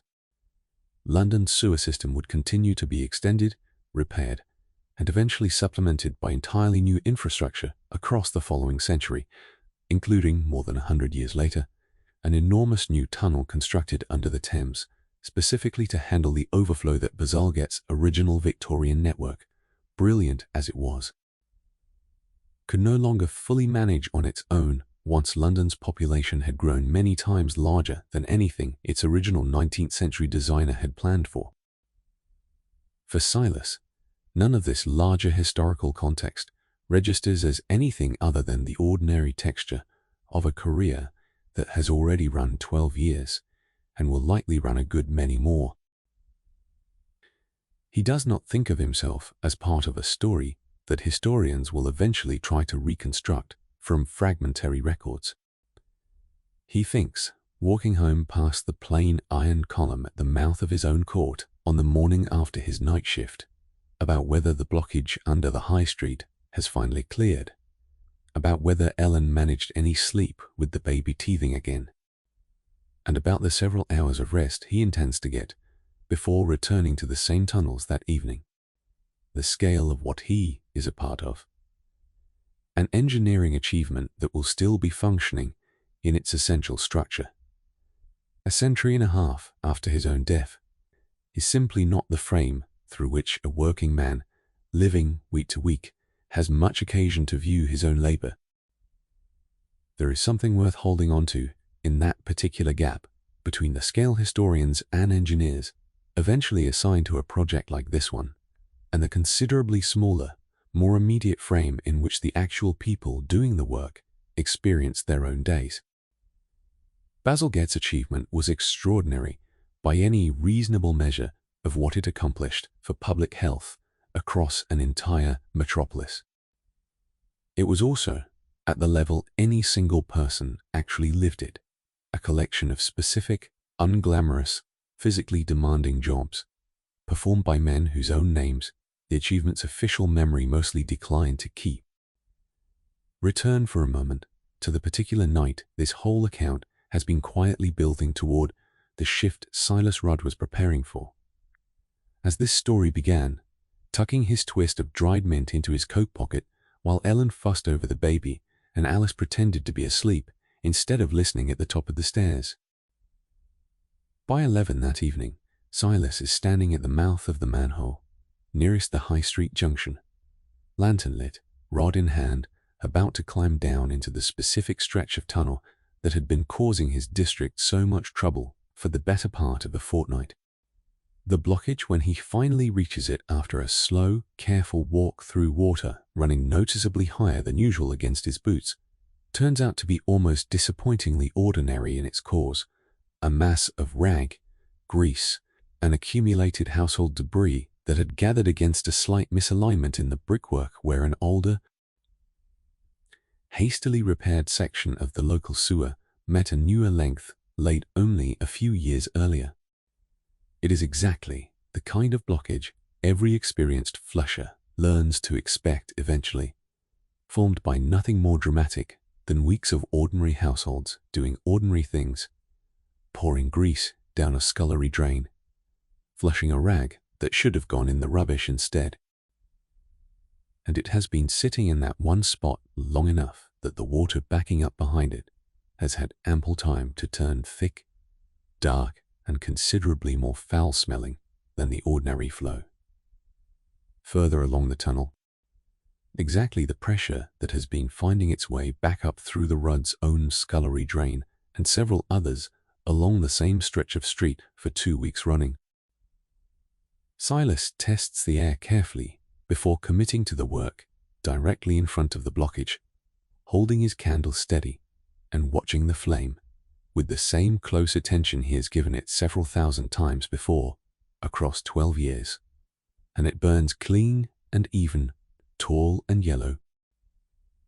giving him no reason for the particular caution a strange flame would demand. He works the blockage loose with his rake over the better part of an hour, patient, methodical, breaking it apart in sections rather than trying to shift the whole mass at once, a technique that reduces the risk of a sudden, uncontrolled release of the considerable volume of backed-up water and waste sitting behind it. When the blockage finally gives way, the resulting rush of water down the tunnel is loud enough that Silas flattens himself against the tunnel wall out of old habit, letting the surge pass below the level where it could catch his boots and pull his footing. And then the sewer, for the first time in 2 weeks, is running clear again. The pressure that had been forcing gas backward up through half a dozen household drains along the street, finally released to travel forward, exactly as Bazalgette's engineers had designed it to, toward the pumping station and eventually out past the city. Silas climbs back up into the ordinary night air sometime after 1 in the morning, considerably wetter and considerably more tired than he had been at the start of his shift, and walks the short distance home through streets that smell, he notices without any particular ceremony about it, faintly better already than they had the previous evening. The household drains along the way, presumably beginning to clear as the pressure behind them eases. He does not think of this as a triumph. He thinks of it as Tuesday, one more ordinary night's work in a career that has already contained several thousand nights very much like it. And he climbs the narrow stairs to the family's 2 rooms as quietly as his tired legs allow, checks that Alice and the baby are both sleeping soundly, and settles into bed beside Ellen, who stirs just enough to ask, in the particular sleepy shorthand of a marriage 12 years deep, whether it is fixed, and receives, in answer, only a tired nod and the faint, familiar smell of tunnel damp that she has long since stopped registering as anything worth commenting on. By the following morning, the smell from the scullery drain has noticeably faded, and within 2 more days it has vanished entirely, and Ellen Rudd, like every other householder along that stretch of street, simply stops thinking about it, the way people generally do stop thinking about a problem once it quietly resolves itself. With no formal announcement, and no particular credit assigned beyond, perhaps, a passing remark to a neighbor that things seem to have cleared up at last. Nobody in the court knows, with any precision, what Silas actually did underground that night to make that happen. And nobody, in the ordinary run of things, particularly needs to know. That, in its own small and unremarked way, is the entire point of the system Bazalgette built, and the men like Silas who kept it running. An achievement measured not by anything anyone above ground ever sees or celebrates, but by the ordinary, unremarkable, blessedly boring absence of a problem that had for 2 uncomfortable weeks made itself very difficult indeed to ignore. If you assume a project of this size stayed a purely local London story, worth mentioning only in account of that one city's own history, the numbers involved argue otherwise, and they are worth setting down plainly, because they are the clearest evidence available that what this story has spent its time describing was not an abstract improvement, but a measurable one, counted in lives. Cholera had struck London in devastating waves across the middle decades of the century, an outbreak in 1848 and 1849 killing something on the order of 14,000 people across the capital, a further outbreak in 1854, the same year John Snow traced the Broad Street pump. By 1866, with Bazalgette's main intercepting sewers largely complete across most of the city, a further cholera outbreak struck London and killed roughly 5,500 people, a serious toll by any measure, but one concentrated overwhelmingly in a single district east of the city, Bromley and Poplar, where the new intercepting sewers and the improved water supply that went with them had not yet been fully extended. The Registrar General's own investigators at the time noted the pattern explicitly, that the areas already served by the new system had been spared almost entirely, while the one significant pocket still relying on older arrangements, suffered nearly the full weight of the outbreak. It was, in effect, an accidental and tragic experiment, confirming exactly what Bazalgette's system had been built to prove, that wherever the new sewers reached, the disease that had haunted London for a generation simply stopped finding purchase. News of London's achievement travelled well beyond the city's own newspapers. Engineers and municipal officials from across Europe and North America toured the new works throughout the 1,872nd Abbey Mills pumping station in particular, becoming something of a fashionable destination for visiting dignitaries curious to see the celebrated cathedral of sewage for themselves. Paris undertook a broadly comparable transformation of its own underground infrastructure across roughly the same decades, under the direction of the engineer Eugene Belgrand, working alongside Baron Haussmann's larger reconstruction of the city.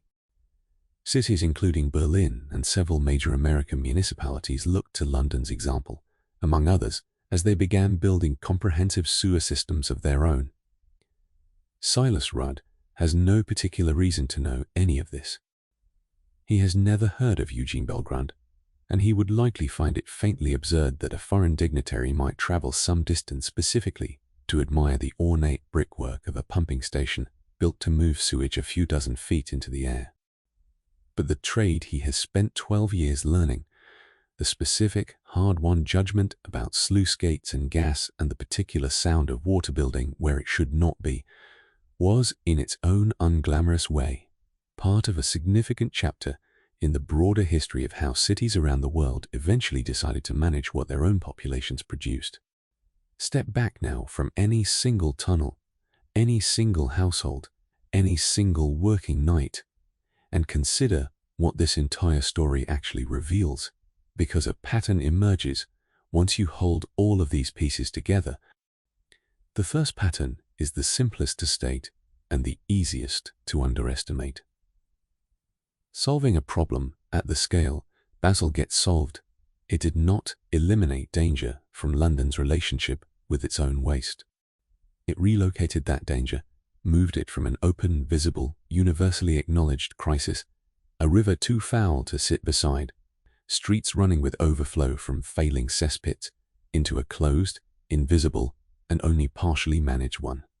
Gas accumulating in sealed brick tunnels, drains losing their protective seal of water without any visible sign.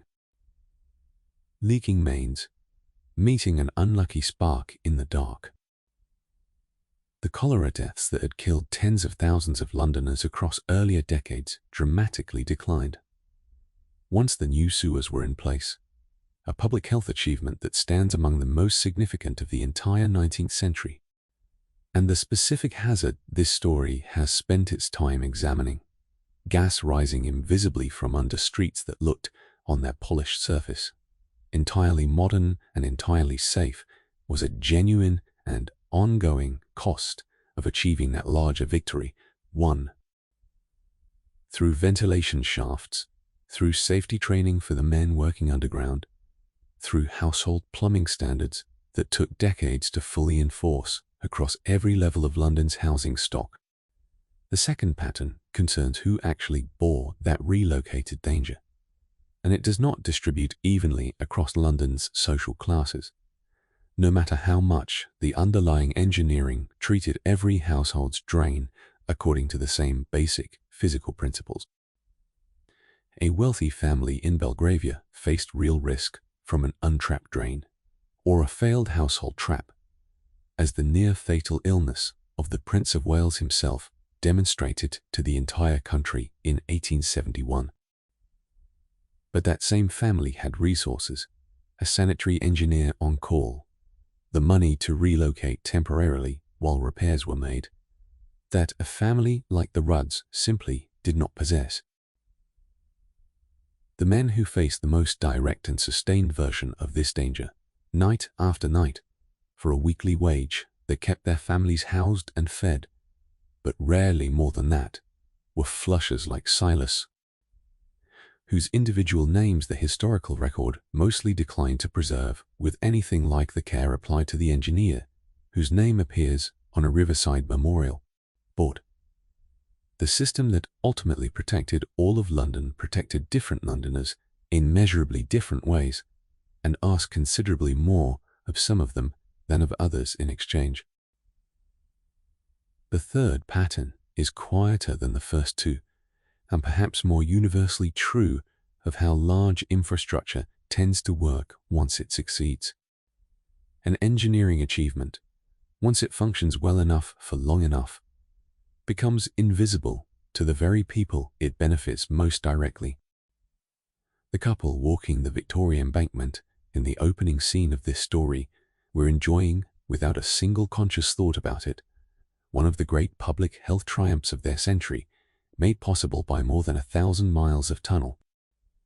And their evening required absolutely none of that history to occupy their attention, even briefly. That is not a failure of the system. In a certain sense, it is the system's entire purpose, working well enough that the people it serves no longer have to think about it at all. But it also means the actual cost of that achievement, paid in flushers' wages, in chronic coughs and joint pain, in the occasional life lost to gas or floodwater in a tunnel nobody above ground ever saw, disappears from ordinary awareness almost as completely as the smell itself disappeared from London's air. The fourth pattern concerns money,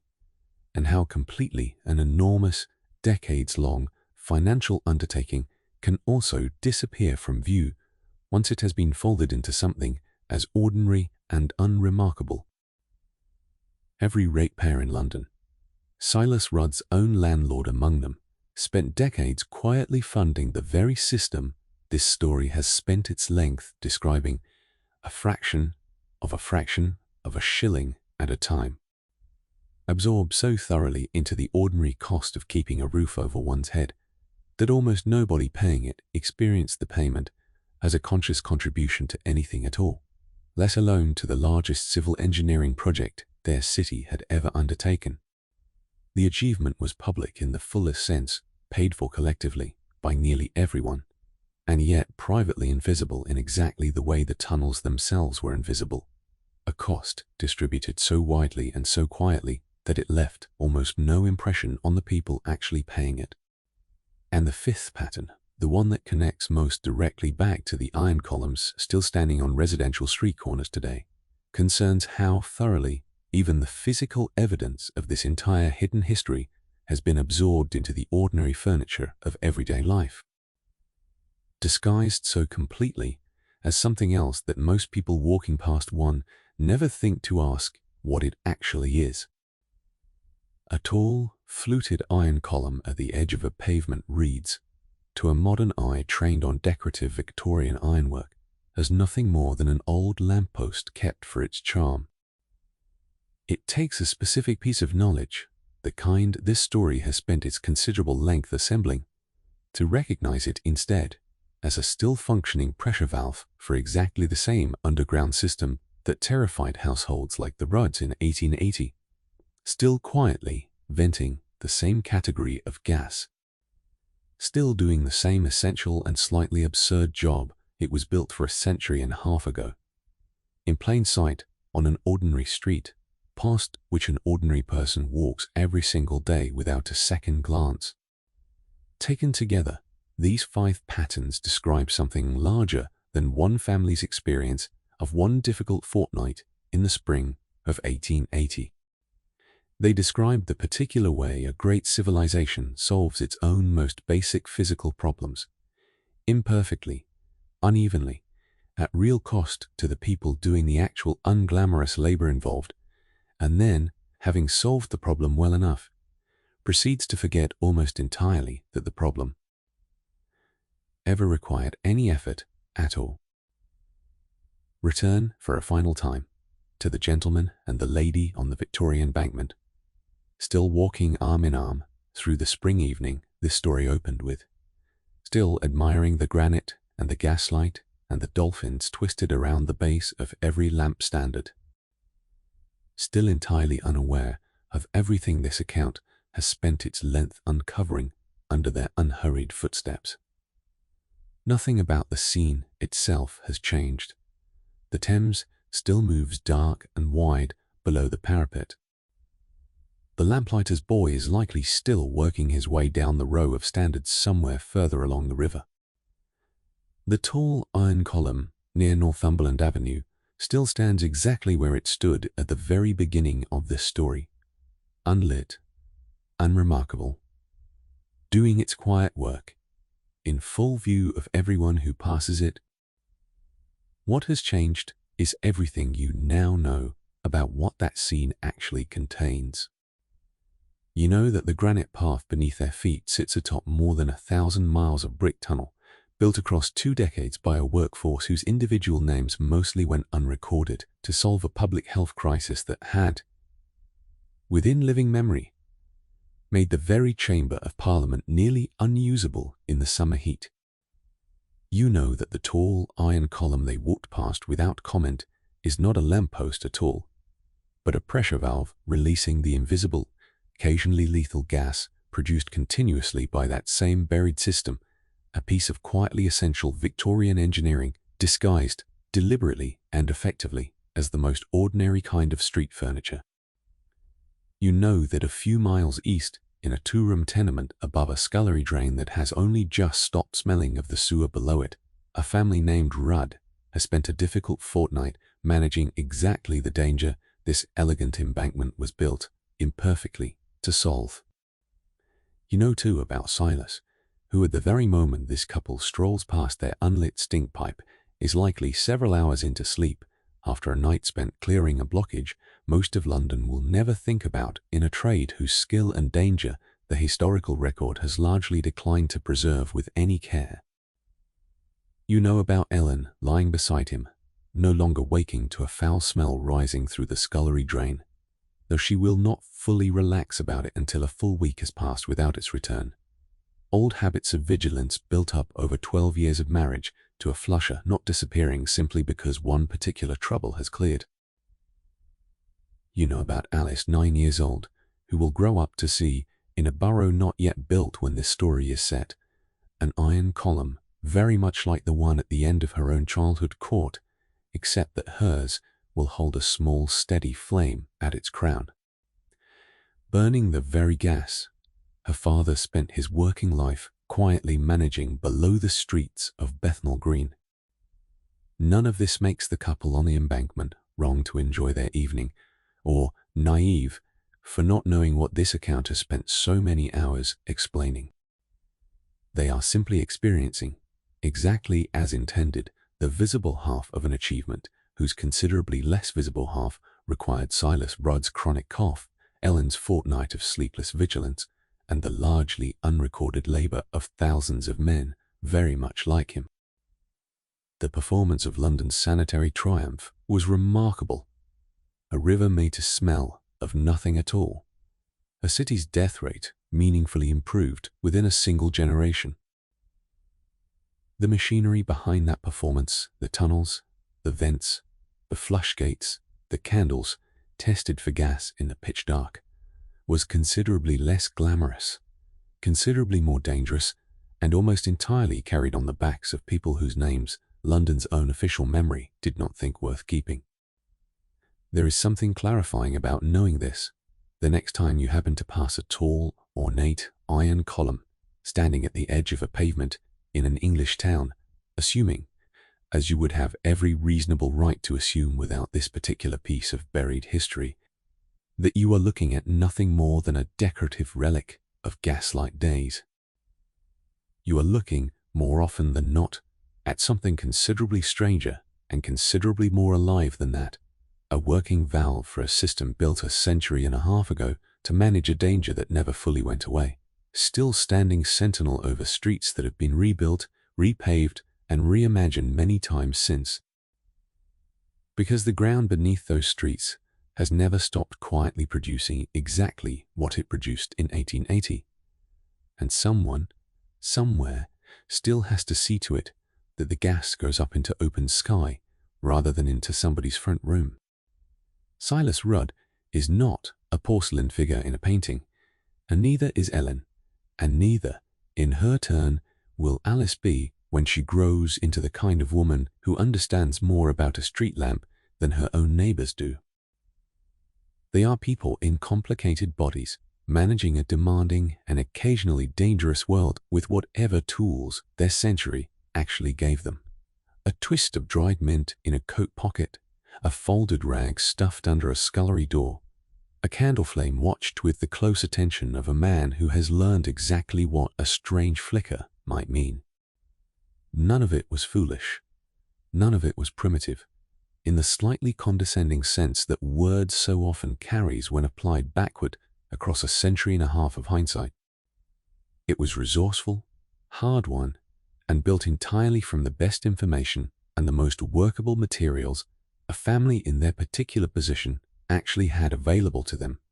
which is very nearly the definition of what every ordinary family in every century has always had to do with the physical world it was born into. The candle has burned low on this particular story now, the way it burns low on every evening eventually,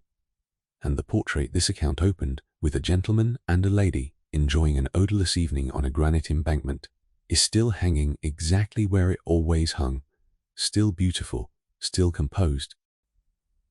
still telling only the half of the story that was ever meant to be seen. You see it differently now, though, and that difference is not a small thing. Somewhere behind that portrait, underneath the granite and the gaslight and the elegant ironwork, mistaken for decoration on 1,000 ordinary streets across Britain, an entire hidden world of tunnels, vents, working bodies, and quiet, unglamorous courage kept the whole shining performance standing upright. Largely unseen, almost entirely unthanked, and every bit as real as anything the portrait ever showed you. Sleep well.